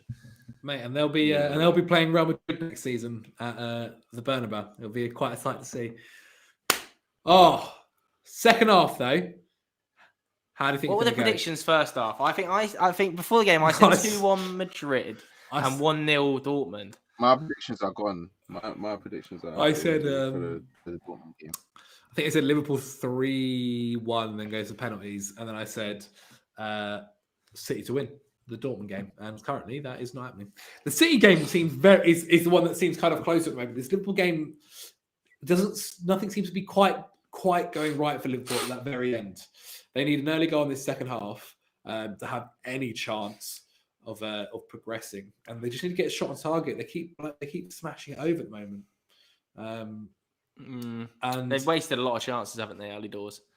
And I'll be honest, it's looking with the way Real Madrid is defending at the moment, it's looking good for if Chelsea would have played them. Yeah, because they've been nowhere near as good in this game as they were at their Alfredo Di Stefano ground. Is that what it's called? Yeah, the training ground. Yeah, the Castilla ground. I'm just looking at the questions that were under the tweet that you sent out. Yeah, go on. I'm gonna read a few of them out. This one says, "What do you make of the manager merry-go-round happening in Bundesliga?" Well, Adi Herter went to Mönchengladbach, didn't he? Yep, from Frankfurt. Yeah, that's a good move. And he's gone from Mönchengladbach to Borussia Dortmund. Yeah, Marco Rosa has gone to Borussia Dortmund, and it looks like rumours, not until the summer. And there looks like rumours of Hansi Flick's going to go to the German national team with. That's almost nailed on now, isn't it? You feel like that's just nailed on. With then Julian Nagelsmann, the RB Leipzig manager, who's a Bayern Munich fan, taking over at Bayern Munich. Again, you feel like that's nailed on, don't you? I think that's all of them. I saw. Was it Lothar Matthäus was given the quotes today about that, about Hansi Flick being approached? I think Hansi Flick is 100% going to take that job. When he was the assistant manager for that, with that national setup for 8 years, he knows it inside out. Like it's going to happen. And then I think Nagelsmann's been building his own dream house in Munich, isn't he? Like he's a massive Bayern Munich fan. To take that job and become the youngest ever Bayern Munich boss, I would imagine he must be in and around that conversation. He's just lined up. I can't see it going any other way. Like he probably thinks in his head that he can become Fergie. There was rumors about Klopp as well. There was if it goes bad this year, Klopp, Klopp won't give up. He's not the type of bloke to give up. He did have an interview for that Bayern job. He had an interview for the Bayern job, I think, in 2008. And he's not the type of bloke to give up, is he, Klopp? He'll battle back. I feel like he'll battle back. Yeah. Klopp won't be leaving Liverpool, especially if anything, he'd see it as another challenge, if keeping him there even longer, making sure that they come back for next season and prove everyone wrong. Like that Liverpool side next season, if they have Van Dijk there and they have Joe Gomez back, then they'll be frightening. But I mean, at the same time, being said, like they didn't, even when they were there, they were still looking a little bit suspect at times. Like it wasn't all perfect when they were fit. They lost 7-2 with Van Dijk in the squad to Aston Villa. Yeah, but equally, like I do feel like Klopp, when he has the full complement back and maybe a couple of signings brought in, is the guy to lead. Like nobody's out there saying that he's not the guy to lead him forward, surely. No, for sure. I think if there's a Liverpool fan or any fan that says that Klopp should leave Liverpool, I think that's mental. Idiot. Yeah. Especially for if you look at the Bayern Munich at the moment, I'm trying to think what would be tougher. Like making sure Bayern Munich win the league and get very far in the Champions League every single year, or competing with Liverpool in the Premier League. Like, I mean, they're probably both around the same level, to be quite honest. The thing is, Nagelsmann must be looking at that Bayern job and thinking like there's still some incredible talent in there. I know that Lewandowski is like aging out and maybe needs a couple more additions, but overall he must be looking at that, rubbing his hands together, thinking I can rattle this league. The attacking football he plays. Yeah, look, with Boateng looks like he's leaving, doesn't it? Though Lucas Hernandez had a fantastic game for them last night. Really good game for Bayern Munich last night, and that has to be said. Sula, they seem to really like Nicholas Sula as well. He was out injured. What are you lot saying? What are you lot saying for the Sarri to Spurs shout as well? I don't like it. I don't love it. I don't love it. What? Yeah, I actually like. Fair enough. Sarri parted ways with Chelsea to go Juve. Yeah, if we look at what he actually done at Chelsea in the time that he came, I think he achieved a lot. And if he comes back to the Prem with that Spurs side, obviously I feel like the only thing that is against him is his aura. I think his aura is the worst thing about him. I can see him and Daniel Levy clashing. Yeah. I think it wouldn't be the worst. It wouldn't be the worst idea though. Like I think Sarri's reputation probably got a little bit. I've just seen the Bellingham guys. Unreal. I think Sarri's reputation in England got a little bit too much stick than it deserved. He got Chelsea to the Europa League final, won it. The League Cup final, penalty shootout, lost that, and third in the Premier League, like comfortably as well. And so, like looking at the way he played his football and the people that he had in his squad, in that Chelsea squad, I think he'd do pretty well in that Spurs squad, realistically. Like he defensively weren't awful, and that was when Kepa wasn't at his best. I think he probably got a little bit too much stick on his reputation, and then obviously he moved now. By the way, in the City game, City just kicked off. But yeah, carry on, Janelle. But I was gonna say, yeah. Then he moved to Juve, and again probably got kicked out a little bit too early. Won the league with them, but I think the way Juve look at it, it's all about the Champions League, and well, if they're looking at Andrea Pirlo, how it's gone this season, probably won't be too happy with that themselves. But I think if Spurs are getting rid of Jose Mourinho, out of all the managers that are out there, Sarri is not a bad pickup. Like it's realistically someone like Sarri, Allegri, or then you're looking at like Scott Parker, like Eddie Howe, and hoping one of them work out. Like that's the two ways it ends up. There's no other manager like Thomas Tuchel who's just sitting out there realistically at the moment. I don't massively love Maurizio Sarri to Spurs. I can see that going horribly wrong. Worse than Jose? To a similar level to Jose, yeah. Really? I think he plays nice football, but I can see him and Levy clashing massively. Massively. I think it might be a pleasant surprise, actually. There are elements to Sarri's game where you're like, yeah, I can definitely see how it can go quite wrong. But I also wouldn't be like super surprised if it worked out too bad. What are the YouTube plaques Zach has? The Football Daily million sub plaque, the Football Daily 100,000 sub plaque, and the Euro Football Daily 100,000 sub plaque. I took them to my place when we had to leave the office, so that's why I respect that hustle from you, to be totally honest. You know, whenever people come round, and if people come around to like do the like we had an electrician come recently to do that, and like a boiler person, and whenever they like come in here, they're like, "Oh my god, like you guys got plaques? Like, well, what do you do?" And then we tell them we make YouTube videos about football. Yeah, it's always a little bit awkward. But yeah, Liverpool game's kicked off, and so has the Borussia Dortmund game. I'm told City you guys started really well. It could easily be a 0-0. That'd be a great result. Game. I mean, that'd be a great result for Madrid. I'm just looking at this Dortmund game. If Man City failed to progress through this, the media and Pep Guardiola. What a ball by Trent. Oh my God, Trent. Oh, that's a good save. It's a good save. This is what I'm talking about, Trent. People put some respect on Trent Alexander-Arnold's name, Obaseki. No, honestly. In the final third, he is unreal, dangerous, bro. Oh, what a ball in the box as well.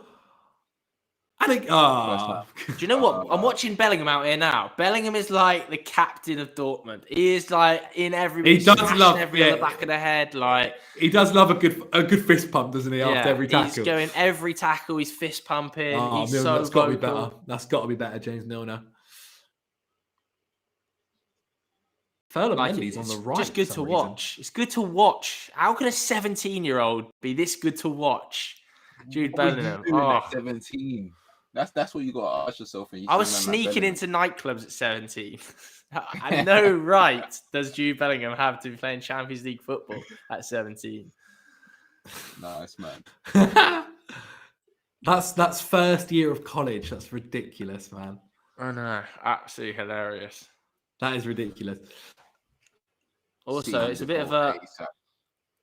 I obviously haven't watched the game loads, but I haven't seen much of Phil Foden yet so far. Dortmund have done quite a good job keeping him quite quiet. Well, there's only been one chance, really. Or two good chances to them, and that was the Mahrez one should have been put away. Oh my God, Firmino. Who was that? Trent again? Was it? That was more Trent, chances. Yeah. Shot, Korak. Firmino just let it hit his head. I really feel like this. Pep should have started Sterling just to stretch Dortmund a little bit more, man. Yeah, he's really been out of the reckoning recently, Sterling, hasn't he? Like, ever since the Man United win at the Etihad, he's really struggled for game time, hasn't he? I know he started 90 minutes against Leeds, but I almost felt like their B team, City, when they had Zinchenko playing like centre mid and stuff, didn't it? Look at Haaland versus Stones. That is outrageous from Erling Haaland. Love it, Erling! Come on, Erling! Just bullying, chucking John Stones about like a rag doll. Look at the strength on the boy, man. Another possible PSG versus Dortmund game as well. The last one was unreal. Haaland versus Mbappe. Who wrote that narrative? Jadon Sancho versus Neymar. Oh, that's poor, isn't it? This lad's having a whiffer, number 8. Now they're breaking. I do agree with you, though, Sam. It feels like City lacking a bit of pace, doesn't it, in the team? I don't know whether it's like counter-attacking pace or pace on the ball, but it's just a bit slow, isn't it? He is so big, Haaland. John Stones there as well had the only thing he could do to stop Haaland beating him was grab him by the head and yank him to the floor. Chance. Jesus. Good save, Keeps. Big save, that felt like from the Keeps. I mean, yeah, it came from Bellingham. Bellingham's bad ball. Asensio on the ball here. This Liverpool game, honestly, Liverpool needed goals soon, lads.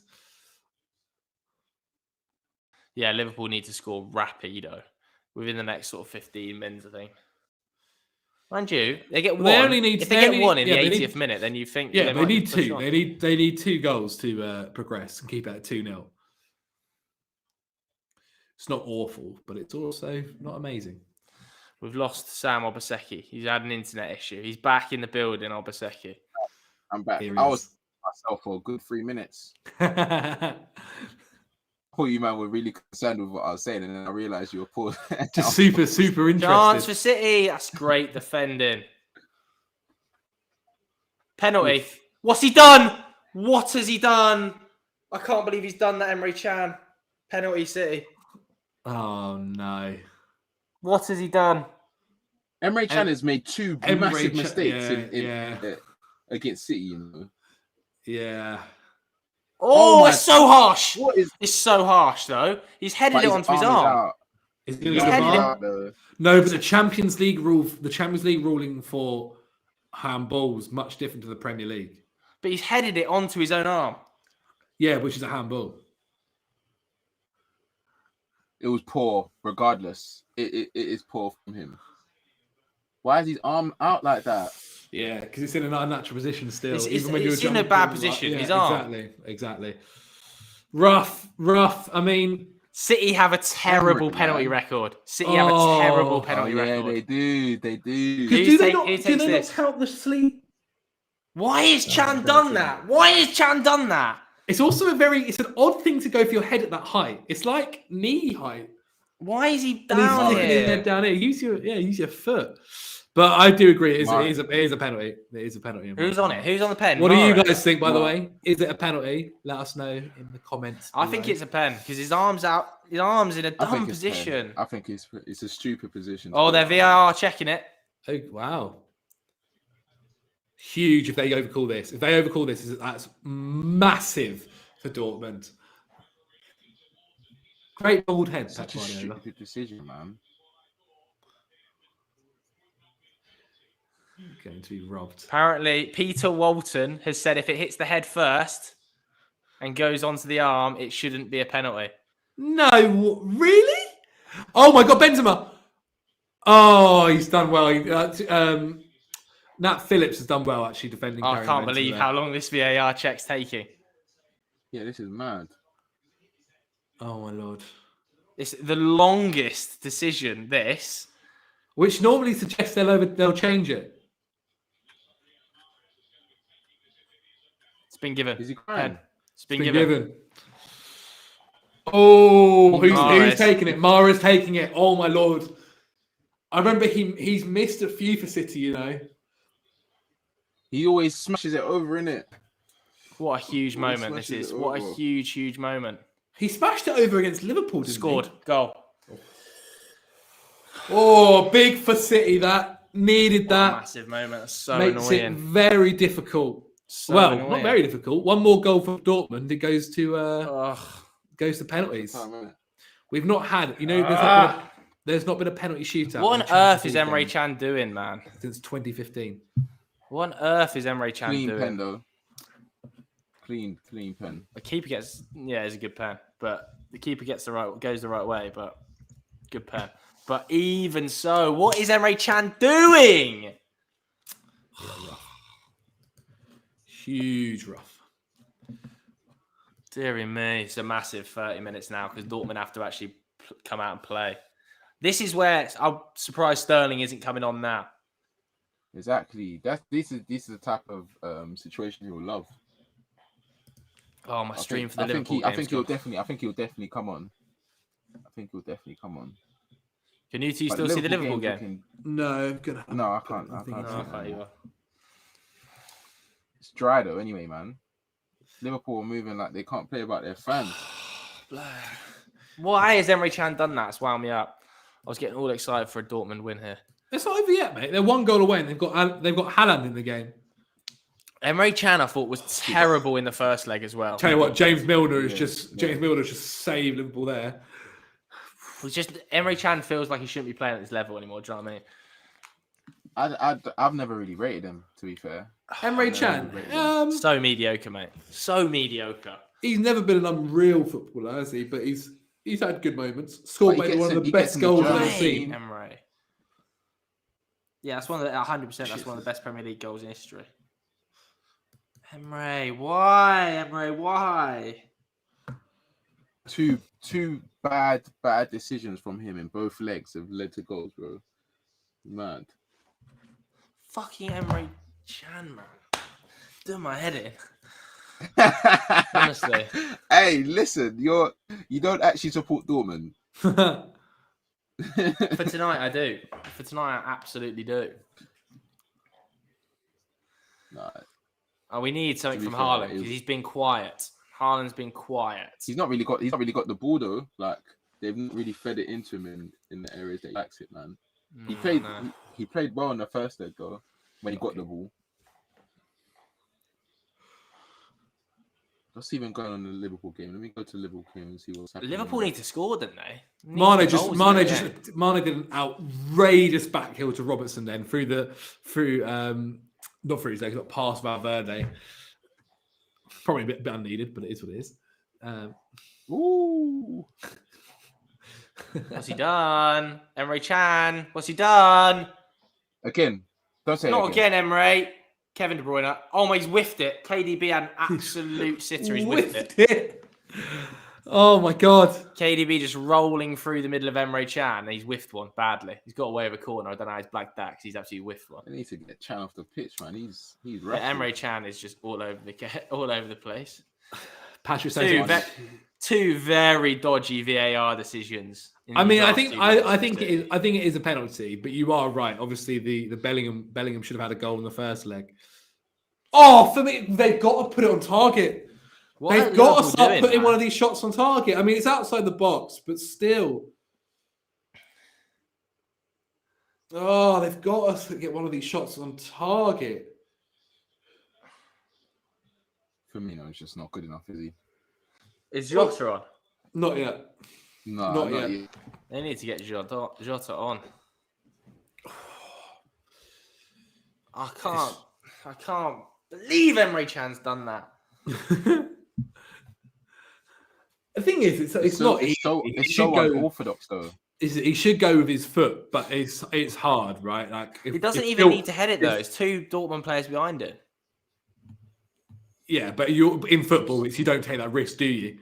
Don't let the ball go past you. Just get rid of it. And that, yeah, but not if it's going to getting your arm out there. Yeah, I don't know why he's gone. I don't know why he's gone for his head and not his left foot. Much easier decision to go for his left foot. They're bringing on Thiago now at Liverpool. Where's Jota? Get Jota the Jota on. Thiago seems to be coming on. I can only assume maybe for Fabinho if they're going to try and attack some more.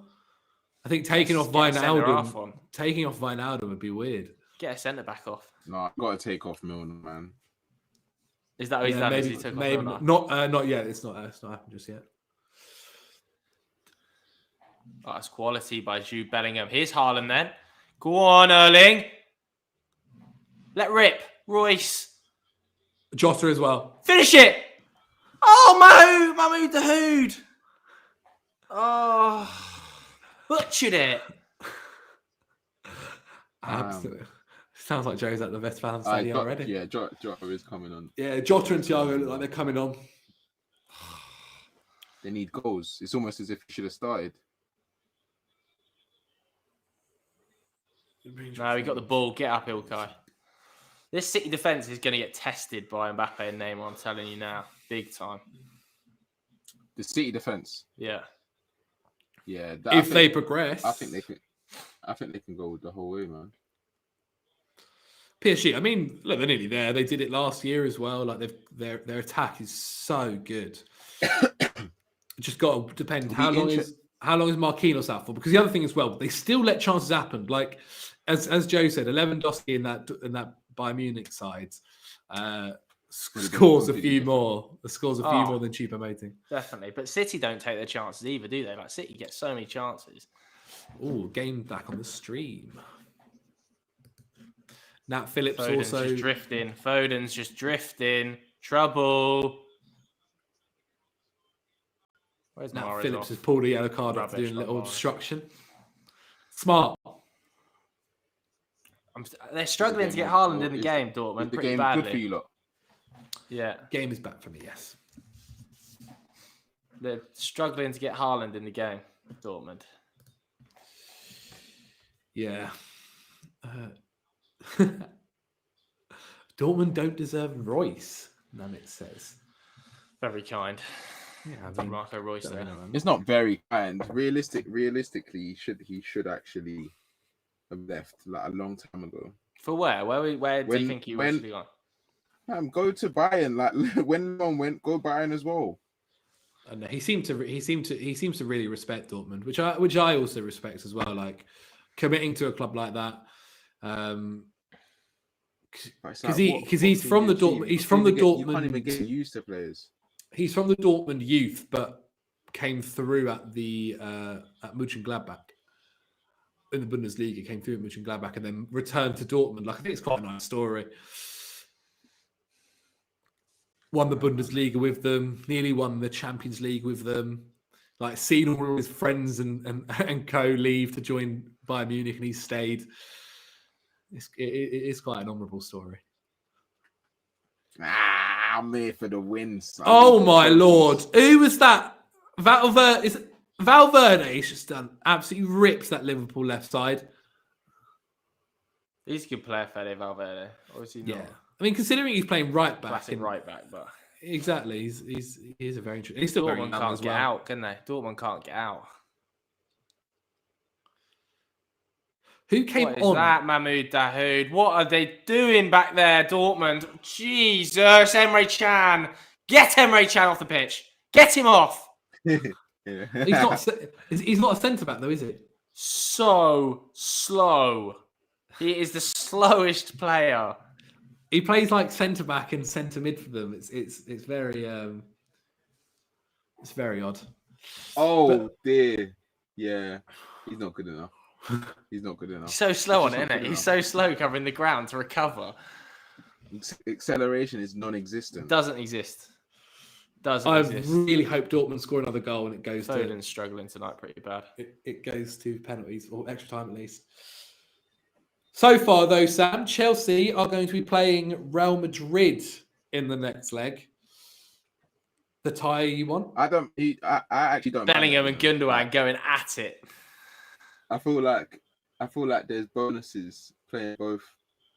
That was a kind of a dirty foul, though. I think there's bonuses playing both sides, isn't it? Like with Liverpool, the familiarity, like you know how they play. You played against them a few times, but with Real Madrid, it's like we have nothing to fear in that situation because they will definitely go into that game as the favourites. Like they'll go into that game thinking that they're supposed to win. Everyone will count us out, so we don't really have anything to lose. If we win the game, that's good for us. If we lose, it's not too mad. You know what I mean? Have you read the thread between the 2012 Champions League run for Chelsea and the what's happening? Everything is going. It's really weird, man. It's really even to the point of like when Chelsea played a Portuguese team in the quarterfinals last time, they scored in like the dying minutes of the game as well. It's like really weird, like very odd. But you know, who knows? Lightning may strike twice. But I kind of agree. I think playing an English team in the Champions League is much tougher than playing a foreign team, just because of the pressure and like knowing like the past results against these guys. Oh my God, Real Madrid are through. Yeah. Vinicius is through. He's slowed it down. Probably smart. He's had Emre Can. Get Emre Can off this field now. Get Emre Can off the field. Absolute fuming he is. I've never seen Joe support a team more than United like this. More than United, trust me. That is so jokes. No, but he is playing against them though. Everything he's doing is just not working. He loses it in such bad areas. Vinicius, that's unreal by Vinicius Jr. Hit the deck. Watch the foul come. A lot of credit has to go to Zinedine Zidane so far. Like, as he said, no Sergio Ramos, no Rafael Varane, no Carvajal. What are they doing? They're doing it again, Dortmund. Yeah. He's bust case though with the Liverpool side he's facing though. Like, yeah, but he's a manager who honestly doesn't give enough credit. Like he winning 3 Champions Leagues in a row, kind of bringing back the La Liga possibility of winning the title. Like it's not done yet. But my boy genuinely believes that Zidane is the best manager out right now in the world. He genuinely believes it. In the world. Does he watch Man City and then he watches Real Madrid and he can say that legitimately? No, but if we actually look at Zidane's record since he has joined Real Madrid, it is very mad. It's unreal. He's won 1 league title though. Champions League. He's won 1 league title. Yeah. But how many seasons has he? How many seasons has he? 4 or 5. And he's won 3 other Champions Leagues in that time. Yeah, I'm not undeniably amazing European record, but across the course of a 40-game season, he's won the league title once. It's easier to win the This is going to sound mental, but it is easier to win in my opinion. It's easier to win the Champions League than it is to win a league. No, to win a league title, in my opinion, for sure. Oh, Jalab. 38 games over the course of 38 games in a season compared to 10 games. I think it's easier to win. I think it's easier to win a Champions League than a league title. I think any cup that's not the Champions League, you can kind of say that, but the Champions League is different, man. Like the quality in the Champions League is completely different. Let's go. Oh, what was the chat thing? Yeah. What's easier to win, a Premier League title or a Champions League? Unreal Jude. What is easier to win? 100% a Premier League title, man. I've watched Leicester win the Premier League. Apparently Zidane has 2 leagues, by the way, Jay. Right, Oh, does he? Apparently. Oh my God, Vinicius! Vinicius! Oh, End good it. save, good save. Oh. It just ran away from him. It just He does ran have away two. from him. You guys are right. My bad on the chat. It does. It just gets away from him. That's what a ball that was as well. Oscar says it's easier to win the Champions League. Hamza says it's easier to win the Premier League. I just don't. Han says easier to win the league. I do hear what you're saying, but it can't be that easy if the best managers in the world and in football have only won it like a handful of times. What, the Champions League? Only won it twice. But that's what I mean. But the way I view it is, you can get lucky and win a Champions League. You can't get lucky and win a league title. Like, a league title is purely based on you guys being the best team. Whereas in the Champions League, oh God, I'm real safe by the way for Alisson against Vinicius Junior. By the way, Hummels has got a score. Go on, run us through it, Jay. Run us through it. Royce just whips in a free kick. Hummels header 6 yards out, loops it onto the top of the bar. Gets too much on it. Too much on it. Oh, it's a big chance. It's a big chance. But yeah, it's definitely easier to win a Premier League title. Then a Champions League? No, see, I completely disagree. And by the looks of the chat as well, it's very much split. So I think it is quite a split thing. Oh, Salah got a score. Oh, Liverpool just can't take the chance, can they? How many chances have Liverpool had? My gosh. How is he not scoring that? You can get an easier draw and get to the latter stages, but the Premier League, you need to turn up against big teams every game. Yeah, but eventually you have to face big teams in the Champions League. Yeah, for sure. But you can get lucky, and like Chelsea showed that. Chelsea weren't the best team in 2012, but they lucked out in the Champions League. You didn't luck out. Like, they played Barcelona at the Nou Camp was an unbelievable feat. But against Bayern Munich, Bayern Munich had a lot of chances, and defensively Chelsea were good for sure, but Bayern Munich probably should have scored more goals than they did. But across the course of a Premier League season, if you're good, you end up winning it. Like, yeah, that's my point. It's a lot easier if you playing West Brom than it is to playing I don't PSG. think it is, bro. Especially in the Premier League, like anyone can beat anyone in the Premier League. I think it's much. It's only been like that. It's only been like that recently, though. To be fair, I don't know, man. For the good 5 years or so now.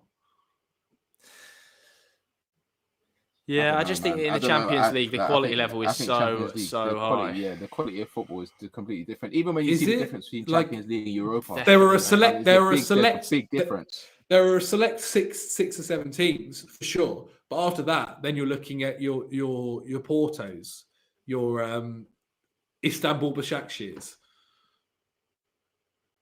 He got a score. Oh, Liverpool! Is that Firmino again? Get Jota on. Get him on. Jota's already on. Oh my lord. Jota's already on. Who did he come for? I think for. He must have taken off 2 midfielders. So Milner is not on anymore. Kabak, yeah. So they came off with a centre back. Look at Nat Phillips driving into midfield like Beckenbauer.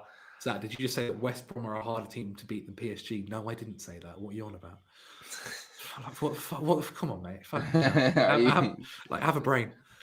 But as I said, I think it's very split by the looks of it. It's very, very split. They need to get the ball to Haaland. Dortmund are struggling to progress the ball badly. Who's on the bench? Oh my God! Here we go, Jota. Oh, it's hit the side netting. I thought that got in. This is what Jota brings, though. This is why Jota. Really good touch here. Really good touch. Why didn't Jota start, man? Why didn't he start? He doesn't make sense. Even if you're going to start Firmino, you've got to fit in Jota somewhere because he's the one that. Jota on for Milner, Thiago on for Kabak. Okay, makes a lot of sense. Thank you, Nihal. Thank you, mate. Oh, apparently Haaland hasn't even got a shot on target. Mate, they can't get the ball to him at the moment, so it's no surprise. Harder to win the slog of the championship, 46 games. I respect that, Kumar. Fair play. I respect that. But I know it's a good mate. It's a really. I think it's a good. I think everyone's opinion on it will be very different. Be very, very different. They need some legs on the pitch here, Dortmund. There's Emre Can and The Hoods just ran out of legs. They They're just stopped blowing. running. Yeah, they're They're blowing. blowing, man. Apparently, rain has Big come on time. as well for Dortmund, which is needed. Just Emre Can looks like me running out there. He's got on the asthma pumps. on the five side. Even Bellingham's legs are gone here. Yeah, I mean, not surprised. He's doing a lot of running. And if there's one team that's going to make you run even more, it's going to be Manchester City. Oh, look, he's showing the Salah chance in that first half again. That was in the first minute. Such a bad finish. It really is. It's such a bad finish. He could have done anything else. It's like he just wanted to make contact. Terrific. It's a horrendous finish. At this rate, who's going to win the Champions League, says Eric Sean. PSG and Man City are probably the two favourites. Man City got to be the favourites at the moment. Seth B says, how many times Joe going to mention Emre Can continuously until he's either subbed off or does something decent? He's having a whiffer out there. I think PSG favourites still. Ahead of Man City? Surely Man City are favourites, man. Surely. I feel like because they got to the final last season and the way they've been playing against they knocked out the champions, they knocked out Barcelona. Oh, KDB, it's unreal, KDB. Oh my God, KDB's nearly done a Maradona. He's just gone. Absolute handball. What did he do? Sky it? No, he just dribbled past like 5 players from his inside zone half, went the whole way up the pitch, and then it started with Chan as well. Chan just got ghosted. Yeah, no shock. It's a good save. It's a good save by keeper. But goodness me, Dortmund need a goal here. Come on, Dortmund. Real Madrid. That's what I like to see. Talking Hazard, mighty Chelsea. He's believing in Chelsea. Patrick's a Chelsea fan though as well. Foden! Game over. Phil Foden, screamer, 2-1. Oh my God. Game over. I told him he needed to wake It's up. outrageous by Phil Foden. I've only just seen the Kevin De Bruyne chance. Everyone was talking about Bellingham. Remember who the real golden star is, man. I think the keeper's had a bit of a honker, but it's an outrageous strike by Foden. Game over, 100%. He cuffed his ear. He's been hearing you, man, talking about Bellingham. He said, "You know who I am." Oh, keeps. Look at Foden. Look at Keeps. you see in the celebration, Pep was whispering in his ear while he's celebrating. The keeps dab on it. Yeah.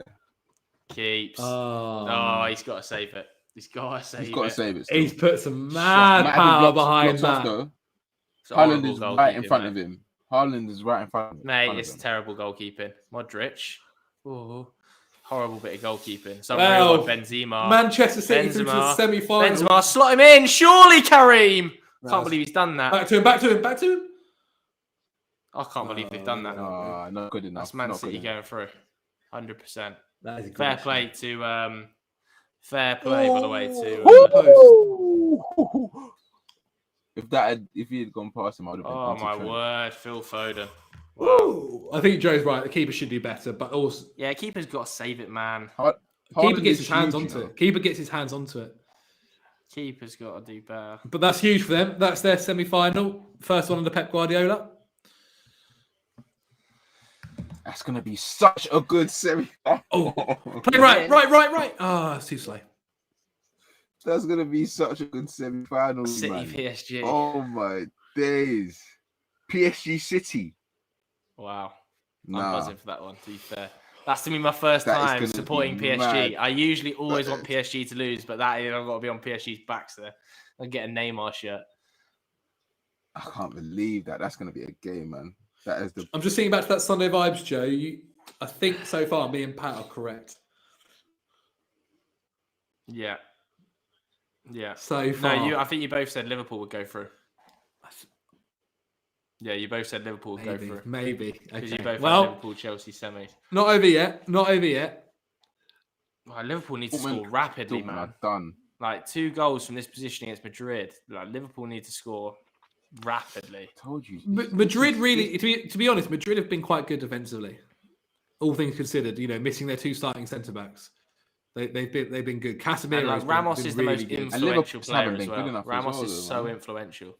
Like even though he is centre half, it's just such a big miss, isn't it? Yeah. Trent's been good today. Like they've tried. Jota,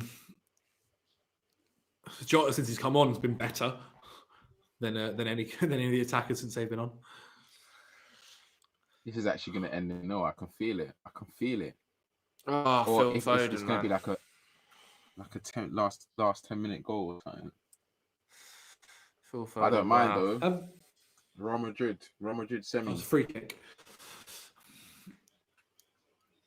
I'm calling a Werner brace in the semi-final. I'm not calling it. Really? anything. Against Madrid, wow. I'm calling a Werner brace. I can see your midfield struggling against their midfield. What I'll say. What, N'Golo Kante? No. Come on, mate. He don't struggle against anyone. N'Golo Kante literally doesn't struggle with anyone. Apart from West Brom. Didn't play against West Brom. Oh, they needed to score there. Dortmund. Liverpool. This is so unlike Liverpool at this stage in the competition. To not like they had a few chances, but it's not been like the usual. What a ball, Modric! That we're used to seeing, man. Good, Thiago. Go. My goodness. So far, who's your man of the match in both games? Hard to say, to be honest with you. KDB's out there just ticking things over, but Bellingham was amazing first 45. I don't even know who I'd say in this Liverpool-Real Madrid game. I haven't watched enough of the Liverpool Madrid game. Kovacic will know their midfield inside out. I mean, it's one thing like playing against them in training and getting sold. Also couldn't get into it. Playing against them. Yeah. Do you know what I mean? Don't really think that makes much difference in the modern game, to be honest with you. Good Nat Phillips and Fabinho just playing centre. Phillips has been pretty good today, actually, to be fair to him. All things considered with him. Like he has been great. I mean, Trent is now basically just pushing into the midfield. He's just pushing forward. Oh, he's giving one away there, Zinchenko. Haaland's in. Haaland whiffed it. Absolutely stinking the place out here, Erling Haaland. Deary me. Wow, Shinji, I assume he's talking about Haaland, but Shinji here said the media need to stop hyping players and spreading nonsense rumours. It's affecting their players' performance. Yeah, it's a big chance for Haaland, that. Big chance. Man of the match. That's a good shout, actually, Vance. Vance Johnson says man of the match, Valverde. He has had two great blocks. Vinicius is standing him up. Look at Trent. Put some respect on Trent, man. Put some respect on him. Distributing Vinicius there. And carrying the ball. Look at this guy, man. Put some respect on Trent. Seriously. I think most people do. They don't, bro. How can people say Reece James is ahead of him in the reckoning? But I mean, he has just played the ball right to Real Madrid. That's a good tackle by Thiago. You've got to get this ball. They've got to, come on, one goal before. They're not going. Corner. Huge. They're in. KDB. Where's the striker? Any danger of a forward getting across the... Champions City's best player. This is it. This is game over in the City game. Dortmund ran out of puff. 100%. They're finished. Yeah. They're actually just physically jogging. gone. They're just jogging. Can't move around the pitch. Liverpool just missed so many chances, haven't they? Oh, this game is going at such a slow pace now. Hey, these 8K cameras though, making me feel like I'm there and that. Oxlade's coming on. Shoot, Zinchenko. The keeper's a whiffer. The keeper's all over the gaff for Dortmund, by the way. Absolute paper mache wrists out there. Oh, what a touch. Rodrigo. What a touch. Asensio's pulled out the sky. Nat Phillips, fair play to him. Very good game. Very good game. Patrick Stone, because Reece can actually defend consistently. Oof. He hasn't even put a consistent run of games together, Reece James. What do you mean? I've not even seen him play 50 games. Has he played 50 games for you? What do you mean? In total, he's played over 50 games for Chelsea. Yeah, no, across like about 4 different injury periods, maybe. What do you mean? I think this season he's on like nearly 30. What, you're telling me he started 30 games this season in the Premier League, Reece James? Not in the Premier League, no, but in total, yeah, in all competitions, yeah. Yeah, but I'm not talking about FA Cups and stuff where he's being rotated in. He's not. Well, that's the only way. What's your point? No, that's the only way you can play 50. That's the only way you can play 50 games. That's the only way you can play 50 games. My point is that I think Reece James is a good player, but he's nowhere near the level of Trent right now. No, but even when you can't you can't say that, because when you see Reece James, for sure, James Trent defensively, James is better, bro. Yeah, Finish it. Finish it. Game. Oh, who was that? Torgan Hazard. I disagree that James. I think James is probably marginally better defender. Marginal. No, that it is beyond that. He's a much better. You need to watch you. He's a much better defender. I'll agree that I think Trent's a better attacker, but I think the gap between James' attacking level and Trent's attacking level compared to Trent's defending level and James's defending level is bigger for. So you think Trent? So you're saying Reece James is a better player then? Than Trent Alexander-Arnold?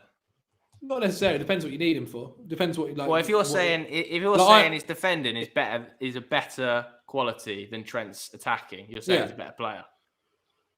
If that's how we figure it out, I'll have if I had James in my team, and Trent was in and around the team, let's say they were playing, I'm starting James.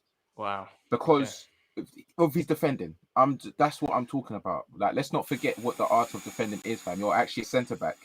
If you are a centre back, you yourself, Joe, if you were good going forward and you couldn't defend, you would not expect. But he can defend. Honestly, it's not good enough. It's not good enough. That's why I didn't hear any of this energy when he was winning a Champions League final. Yes, people definitely said because it wasn't down to him. Everyone used to say he got 13 assists in the season they won the league. He got 13 assists and they won the league. That's great. Honestly, people were complaining that he couldn't defend. People have always complained that he couldn't defend. People against United, the huge difference has been to shreds. The huge difference is he's normally had Virgil van Dijk there to cover up, and Virgil van Dijk is that good of a centre back. I'm not denying he's definitely got problems in his defending, but exactly for the last 2 years, he's been the best right back in the world. Yeah, for sure. For the last 2 years ago, Reece James was playing for Wigan. Yeah, so what? That's fine. Trent is older. Trent's older than him. Like, what does that mean? By about 8 months. So, I think it's about a year. But they're both young anyway. Anyway. Davies was the best left back in the world last year. Now, where is he? He's ripped by Di Maria. Doesn't play for him. He's still a fantastic player. Yeah, we're not saying that Trent's not a fantastic player. Like, we completely agree. Trent's brilliant. I think in the England squad, Trent should probably play over James with the way England play. But yeah, my point is that Trent is one of the key players in this Liverpool side, for sure. In a Liverpool side that is better than Chelsea. I mean, league table would suggest otherwise, but okay. And Reece James is, admittedly, a good player, but doesn't play every minute of every. Chelsea? Why Liverpool better than Chelsea? Even if you're level pegging, yeah, Trent is still a key player for Liverpool. Reece James is not a key player for Chelsea. He's a bit part player. He is. He's played 50%. He's played 50% of your minutes in the league this season. A bit part player. So why is he not playing every single minute of every game? He plays in all the key games. Some of the most important games he's playing, bro. Different system. We've got completely different system. In all of the important games this season under Tuchel, Reece James plays. Well, that's a fact. You can say in the Champions League games, in the games against Liverpool, in the games where Chelsea are playing against a bigger team per se and a bigger game, that's when Reece James plays. Otherwise, we then play a formation where we're looking to just fully attack down that right wing. We're not expecting them to play. Honestly, and that's when Callum Hudson-Odoi plays. I just don't agree. Listen, he said Chelsea beat Porter, and all of a sudden they're Lions. You're still house cats. Oh, listen, great banter, mate. They're in. City are in. 3-on-1. Phil Foden's in. What's he done, Phil? Phil Mahrez's got to score. Phil, what are these? Oh my God, what have they done? They butchered it. 3-on-1. Phil Foden. He should just ran onto it. I don't know why he's doing. Phil Foden, he's in. Just jog in. He goes way too early with the ball. What a huge chance to kill the tie. But yeah. That's poor.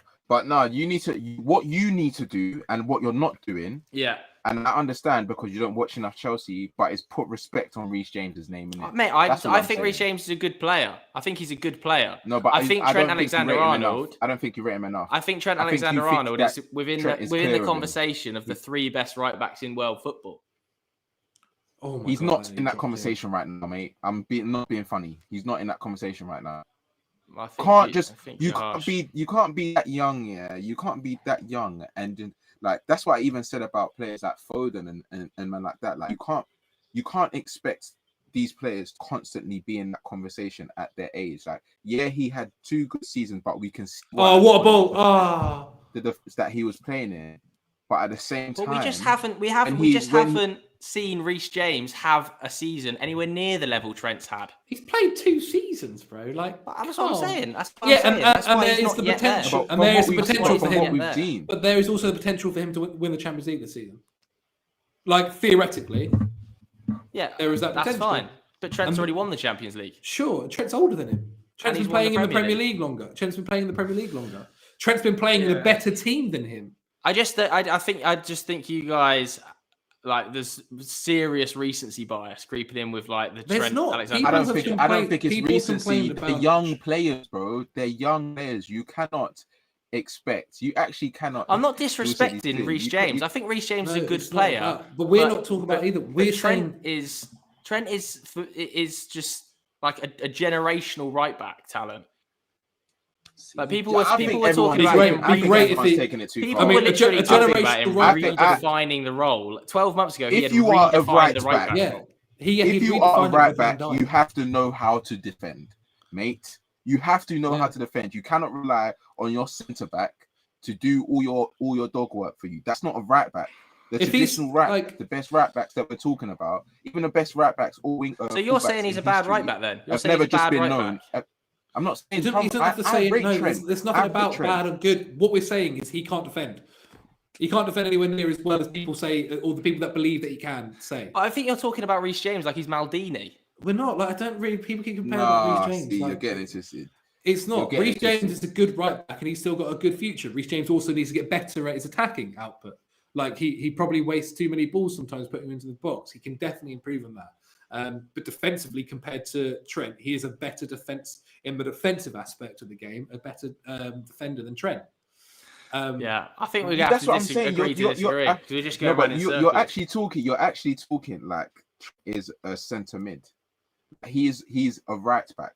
You cannot tell me you can't bring up assists and him going forward when you're talking about him defending, bro. Like and the thing is, this conversation is making it seem like me and Zach don't rate Trent. Yeah, Trent is brilliant. He's a quality right back, but at the same time, but you think Reece James is better? Is what you're saying? I don't think Reece James. It's not about who. I literally don't care about who compared about them. All right, but if you're saying now, I'll ask direct, who's the better right back, Trent or Reece? Trent. I feel like Zach says Trent. So Zach says Trent. What is it, Sam? Who is it? At their stages in their career right now, or if we're even saying if Liverpool had Reece James, just answer the question: is it Trent or is it Reece? No. If Liverpool had Reece James right now, they would be better defensively, and they'll be better as a back line with James in their team than Trent. And I think that's factual in it. But I think right now, because of what Trent has done over the years, obviously Trent is better. But it's not just about defensive output, is it? It's not just about defensive output. Is a chance for Dortmund, by the way they're in behind. Because if it was just about defensive output, then we'd be taking Aaron Wan-Bissaka to the Euros. No, but it's the combination though. That's what we're talking about. It's the combination of both. A right back, especially in today's game of football, right? Right back can't just be a good attacker. He can't just be. I still haven't had the answer from you, Sam. Who's the better right back, Trent or Reece James? Answer the question. I said, Zach, the chat is just saying waffle. Zach said Trent Alexander-Arnold. Sam, tell me an answer. I said Trent because, There we go. So you both agree with me there. You both agree with me. But it's not as clear. My whole thing is Trent is a better right back than Reece James. My whole thing is it's not as clear as you're saying, though. It's not as clear as you're saying, bro. It's not as clear. Like, that's just the reality. If you're asking for a more balanced right back, I'm saying James. Factual. James is more of a balanced right So you're back. saying James is a better right back? If he improves, see, but that's what I'm saying. I don't think You're telling me. Joe, I don't think that is what Sam's saying. I think Sam's saying in the traditional right back mold, right? If you're building a right back, then characteristically, James has the better mold. He can defend and he can attack. Whereas the mad thing about Trent Alexander-Arnold, which from my opinion, which makes him better, is he is so good at attacking that it makes up for it normally. But normally it's because he has Virgil van Dijk there to help him defend. And so he can go and do that. Virgil van Dijk plays on the other side. Left-sided centre-back. Plays next to Robertson. But not really. It's Joe Gomez. Whoever's there is saving him. Whoever's there is saving him on a regular basis, because this season, not being funny, we've not seen Robertson get as exposed as we've seen Trent. You both said you think Trent is a better right back. That's it. No, but that wasn't the conversation, though. That was not the conversation. That's my point. That was my point. Is that Trent's a better right back? No, but I don't think that was where it started at all. I don't think that's where it started at all. Where did it start? Because Salah. Oh my Lord! Not good enough. See, I can't remember anymore. Trent. My point is that Trent is disrespected. But he's on as well. Raheem Sterling's in one-on-one. Raheem Sterling through one-on-one. Where's he going? He's whiffed it. It's awful. Terrible. I've said you've disrespected. You're underrating James right now. That's what I think, innit? Like, just in general. If you really watch him week in, week out, you'll see what me and Zach are saying in it. Like, I rate Reece James. I'm not saying he's bad at football. I'm saying he's not as good as Trent. The balanced right back. A balanced right back. Yeah. I think you don't need a world. I do think what I will say is that what I will say about Trent is that he has taken loads of flack this season for his defensive problems. He did get criticised defensively, even when they won the Champions League, even when they won the Premier League. Nowhere near to the level, though. People weren't saying not in England squads. But because he's getting saved. Bro. I mean, the fact he didn't get in the England squad's mental in general. I think everyone agrees with that. They took it too far. We said that they took it too far. He should never, because he's going to the Euros, so there was no point of him not being in that squad, innit? But at the same time... All right, full time, by the way, Man City threw 4-2 against Borussia Dortmund. Mahrez, Foden, Bellingham on the score sheet. Two English youngsters on the score sheet. I have to say, controversial VAR decision for the penalty. A couple controversial ones in this Man City leg. So obviously, Bellingham should have had a perfectly good goal. It was disallowed. And the Emre Can handball, I think, is a questionable one. But nevertheless, Man City through against PSG. Is Liverpool out? So that's a positive. That's positive. I wouldn't know with the way you're defending Trent, mate. What do you mean? I think she's massively disrespected by so many people. And I agree. I also think, especially since the Euro debate, I think he has been. The fact he wasn't in. Mate, Trippier is in the squad over Trent Alexander-Arnold. Exactly. The fact he wasn't in Carragher's and Neville's squads. No, he wasn't. No, he was in both their squads. The fact he wasn't in Southgate's squad is Trippier's had a good season. Trippier's had a good season. Other than the 3-month period he was banned. No, but before he's banned, Trippier shouldn't be in England's squad. Trippier should not be in the England squad. You can't say that, man. Trippier should not be in the England squad, Sam. He was good. He was definitely good for Atletico Madrid. He was for the best team in He's playing for the best team in La Liga right now. He was a reason why Atletico Madrid. They're not the best team in La Liga right now. They're all over the place at the moment. They're all over the place at the moment, Atletico Madrid, though. That's because they were about 8 to 10 points clear, and they're now a point clear. And what played a part to that happening? Him not playing, bro. It's not just Kieran Trippier getting banned. Yeah, I know, but it's a part of. Because but Sam, he's also come back, and they've not been as good either. He's playing, mate. He's been playing for the last month. They've been all over the gaff. Like Trippier should not be. I feel like you can't. If the right backs you're taking are Kyle Walker, Trent Alexander-Arnold, Reece James, and Kieran Trippier, one that's got to drop has got to be Kieran Trippier. Like the only reason that Southgate may take him has been experience, like because he's been Yeah. in an international tournament before. But Kieran Trippier should not be. Right, let's end the right back chat anyway. Let's talk about the two results. Real Madrid going through to face you boys. What are you saying about the Real Madrid fixture? Nervous? Let's go, man. Let's go. Let's get it. Yeah, it's the better fixture in my opinion. I'm not a big fan of playing another English team in the Champions League. I think there's a lot more pressure around it than normal. So I think that's the kind of ideal one I would have wanted out of the two. However, they are still a really good side. I mean, defensively today, they nullified Liverpool completely. Liverpool really only had one or two chances that they should have. And that's without the big boys. Exactly. No Sergio Ramos. No Rafael Varane, exactly, and so they'll look like they'll be back as well for the Chelsea game, which is quite huge. But it's better. I think it's going to be a very interesting game with the way Tuchel versus Zidane wants to play one kind of man manager versus. I mean, Zidane is also okay with tactics as well versus one that very much is a kind of tactical manager and plays in those kind of strengths. And I'm pretty sure we'll be seeing Reece James starting those two games as well. Mm-hmm. Probably. I mean, now your options are pretty limited at right back, aren't they? Who's the other option now? Aspie's gone to proper right centre back. No, it's basic. No, but it's either Reece James or Callum Hudson-Odoi right wing back. That's normally how it works. Yeah, I guess we won't see that next season anyway. And then what's the other tie? Man City, PSG. That could be any. Honest, that could be any one of them. Like I think you'd have to be a betting man to give. I think Man City win that comfortably. I just want goals Comfortably. I think City should win it. Having watched the first leg between Bayern and PSG, when Bayern I think had 35 shots or something, created 31 chances. You can't do that. I agree. I think it could be a high-scoring game is the thing that I'm thinking. I think Kylian Mbappe and Neymar versus a Manchester City defence who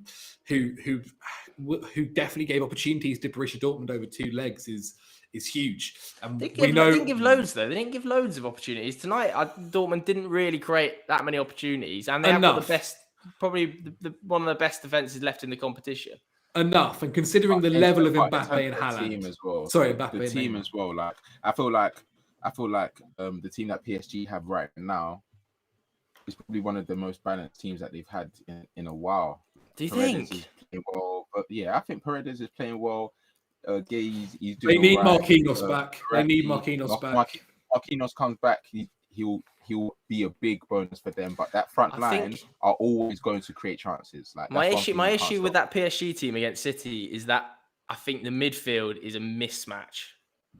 I think the Idrissa Gueye, Paredes, with Ander Herrera coming off the bench potentially is a mismatch against KDB and Gundogan and Rodri. These men have played in some big games in the last few years and they've got results, so they're going to start believing in themselves, man. Even Paredes yesterday, he was all over the place.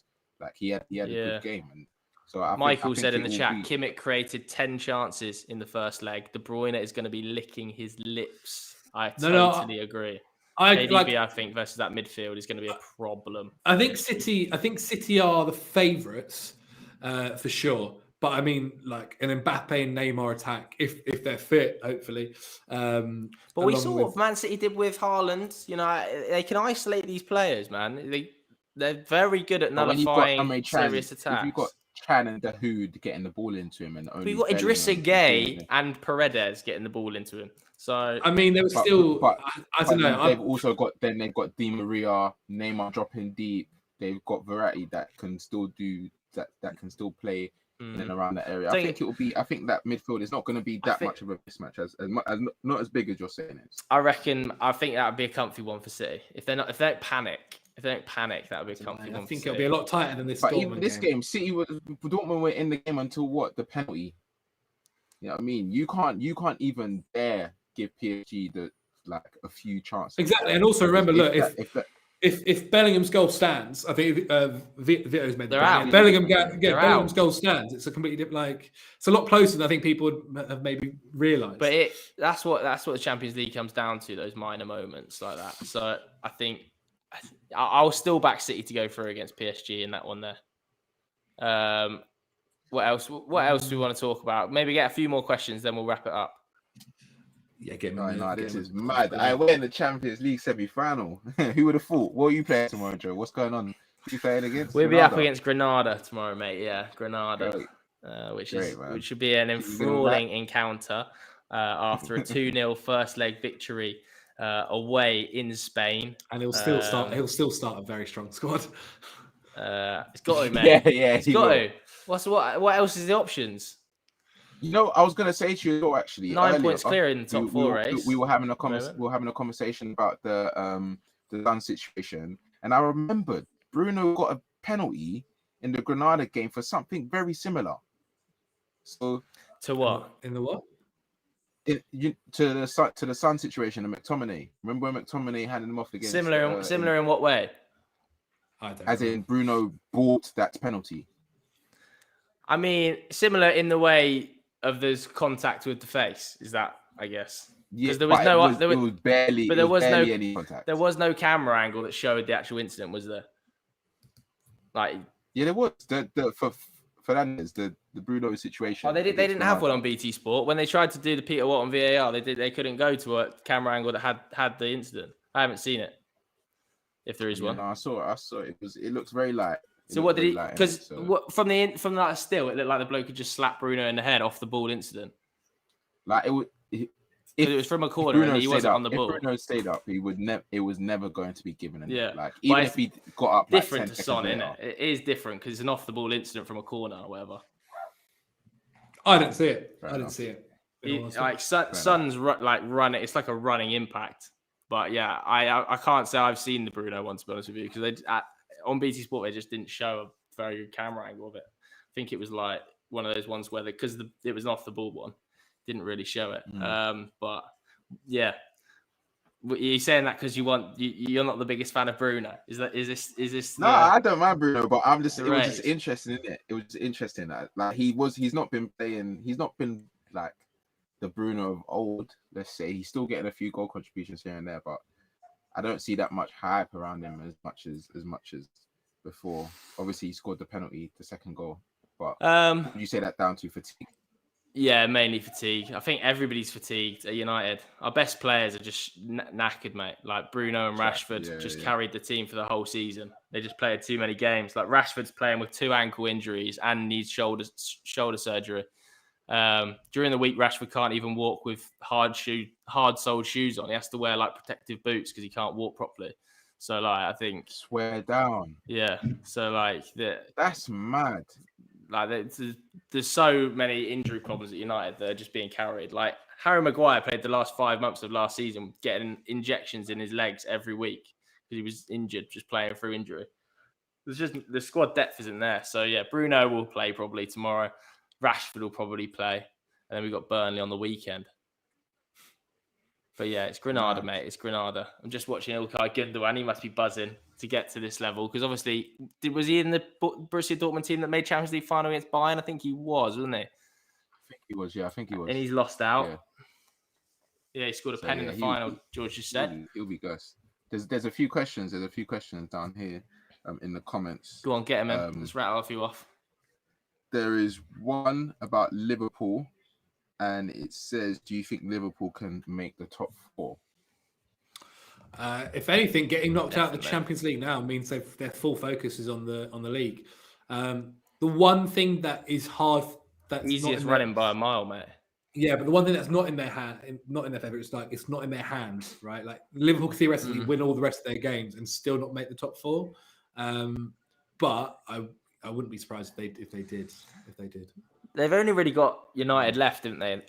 I'm looking in terms of runnings now. Yeah. They've got Leeds, Newcastle, Southampton, Leeds Burnley, Leeds Palace, easy, man. West Brom. Leeds won't be easy. They should be winning 6 of those games. Coming out 5 of those games. In the last 2 weeks, then West Brom could give them 5. You true. Know. But no, I think Liverpool stand a fantastic chance, an absolutely fantastic chance. But they're so hit and miss, aren't they? What top 4? What's your man's predicted top 4 though for the rest of the season? Like, how do you actually see it going? Zach thinks Leicester's going to drop out, don't you, Dave? Yeah, I think Leicester's going to drop out. they seem like watching them against West Ham wasn't good, especially that first half. I mean, they were missing certain key players who'd gone, that done some stuff the day before. But yeah, I mean, I think they've got a decent run in as well, and I think they face a couple of teams that are also battling for the top 4 too. So I think they've got Chelsea as well.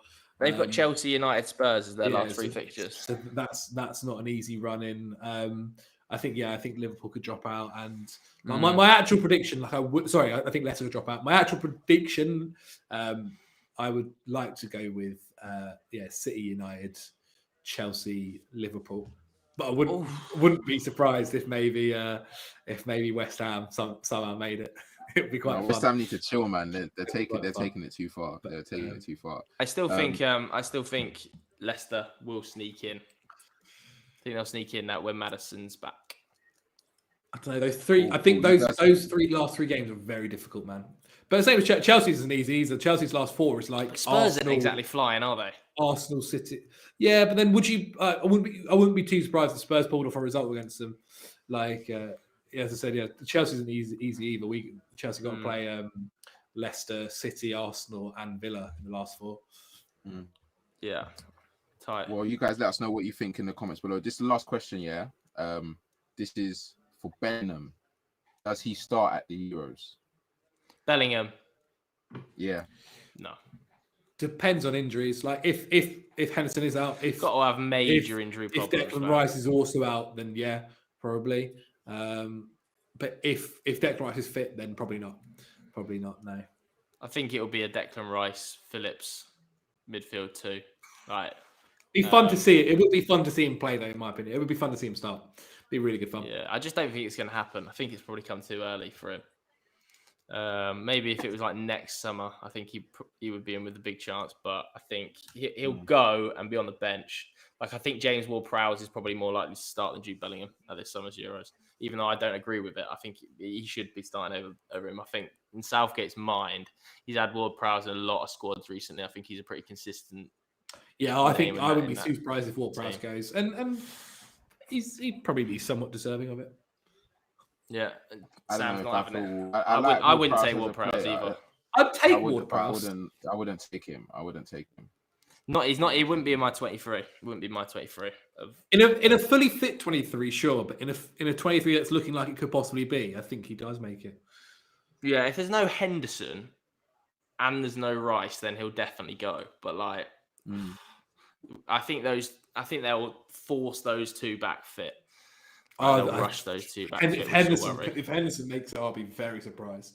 Won't be too surprised if Rice might be fit before the end of the Premier League season anyway. Yeah, fingers crossed Rice is fit.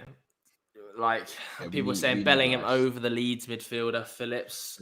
I would personally agree with that, but it's not going to happen. Like Southgate trusts Phillips, man. Like he's had him in multiple squads, started him in multiple games. Rice, Bellingham, Mount 4-3-3. I think that's what you'll probably see in like a few years. But there's definitely, if Henderson's fit, he starts. He's like the vice captain. Like I'm just not sure that he'll risk Bellingham, Mount, Rice at a Euros. I think that's very, very, very unlikely. Steve Jacobs thinks, he goes, I don't get why people see Chelsea as favourites against Real Madrid. I don't think anyone considers Chelsea as favourites. Shall I see what the bookies are saying? Because Real Madrid have looked very strong in knockout stages and in form in the league too. They have the best defence in the league right now. Yeah, I don't think anyone can. Yeah. I think if anything, Chelsea are probably the underdogs out of the 4, right? Yeah, we are 100%. You'd like to position yourselves that way as well, wouldn't you? Yeah, for sure. Yeah. Let me tell you, Real Madrid with the bookies are the Real Madrid. Oh, yeah, they're the favourites. 4th choice. No, Man City are the favourites by miles. Real Madrid are the 4th choice. The bookies are making Chelsea over Real Madrid. Man City at 5-4, PSG at 10-3, Chelsea at 9-2, and then you get Real Madrid at 5-1. Like Real Madrid are seen as massive, massive outsiders. 5-1. That's mental. Yeah, wow. You're at 9-2, so you're not massively disproportionate to them. Like 4.5-1. Yeah. They're 5-1. So I would say that's like I would have those odds the other way around, but I don't think they're like massive favourites in that tie against you. Like you can say that they're on form in the league, but your form in the league's been pretty exceptional as well. Yeah, that'd be good fun. Like the key for that game is like Chelsea need to have a fully fit squad. Like N'Golo Kante's hamstring injuries recently. Like wrap him up in cotton wool, make sure he's fit. Kovacic is now seemingly injured. He's pulled Like a Thiago muscle Silva injury. back as well, wouldn't you?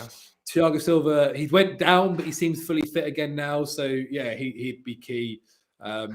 And then like someone like Christian Pulisic is back into a good run of form. I mean, Jesus Christ, how many times he got fouled yesterday against Porto? Surprised he wasn't injured. But like having him fit. Do you think here's the question then? Against Real Madrid, who starts up front as your 9? Havertz. He seems to be going with Havertz, yeah. But I wouldn't also be surprised if if Werner started for pace. To have some pace against that Real Madrid back line. I'll still go Havertz. I think, but Havertz then brings a different dynamic. I think he brings a different dynamic to our side. Like, and when he gets going, like when he gets flowing, like he's unbeatable, man. Like the positions that he picks up when he drops into the middle. Yeah. It's just how often is he gonna do that? Yeah. And the other thing is, I think Kyle starts as well, but I think it might be like who plays that left wing position. That'll be interesting. I think he will stick with Pulisic. You know, I think Pulisic and Mount. I think that Pulisic is like he's flipping the playoff season now. He's got his full on America mode on. Like this is game time. We need to get top 4. We need to see how far we can go in the Champions League. And he's hungry. He's solid. Like he looks solid. Apparently, I'm being defensive and biased. So don't know quite how that works. Chelsea, apparently. I would agree with that, mate. I would agree with that. What am I saying? Very biased. We're the underdogs. Fair. I'm just looking at, to be fair, Chelsea have some big games as well. We've got to play City this weekend, and then we got to play West Ham the weekend after before we play Real Madrid. Big. Well, I think the Real Madrid game is crucial for Real Madrid to get Varane and Sergio Ramos back fit, as well as Carvajal. I don't think they can play Fede Valverde right back against you, to be honest with you. Yeah, it's going to be a game of who's fit, who's got the fittest squad, and making sure everyone's fully fit, and go from there. And then, yeah, we've kind of mentioned the City game. That's going to be a fun game. I mean, to be fair, both games could be quite interesting. I say if there's what game probably has the biggest scoreline would be the Manchester City PSG game, because the Chelsea Real Madrid one, both of them seem to kind of pride themselves at the moment on their defenses. Yeah. All right then. Right. I think that's just about it from us on this live stream. Congratulations to Manchester City and Real Madrid progressing through to the Champions League semi-finals. Thanks very much to Zach and Sam Obaseki for joining me. Make sure you follow us on social media to get involved in that right back debate, because these boys were talking absolute guff for about 25 minutes throughout that one. But yeah, that's it from today's show. Thanks very much for watching, everybody. We'll see you later.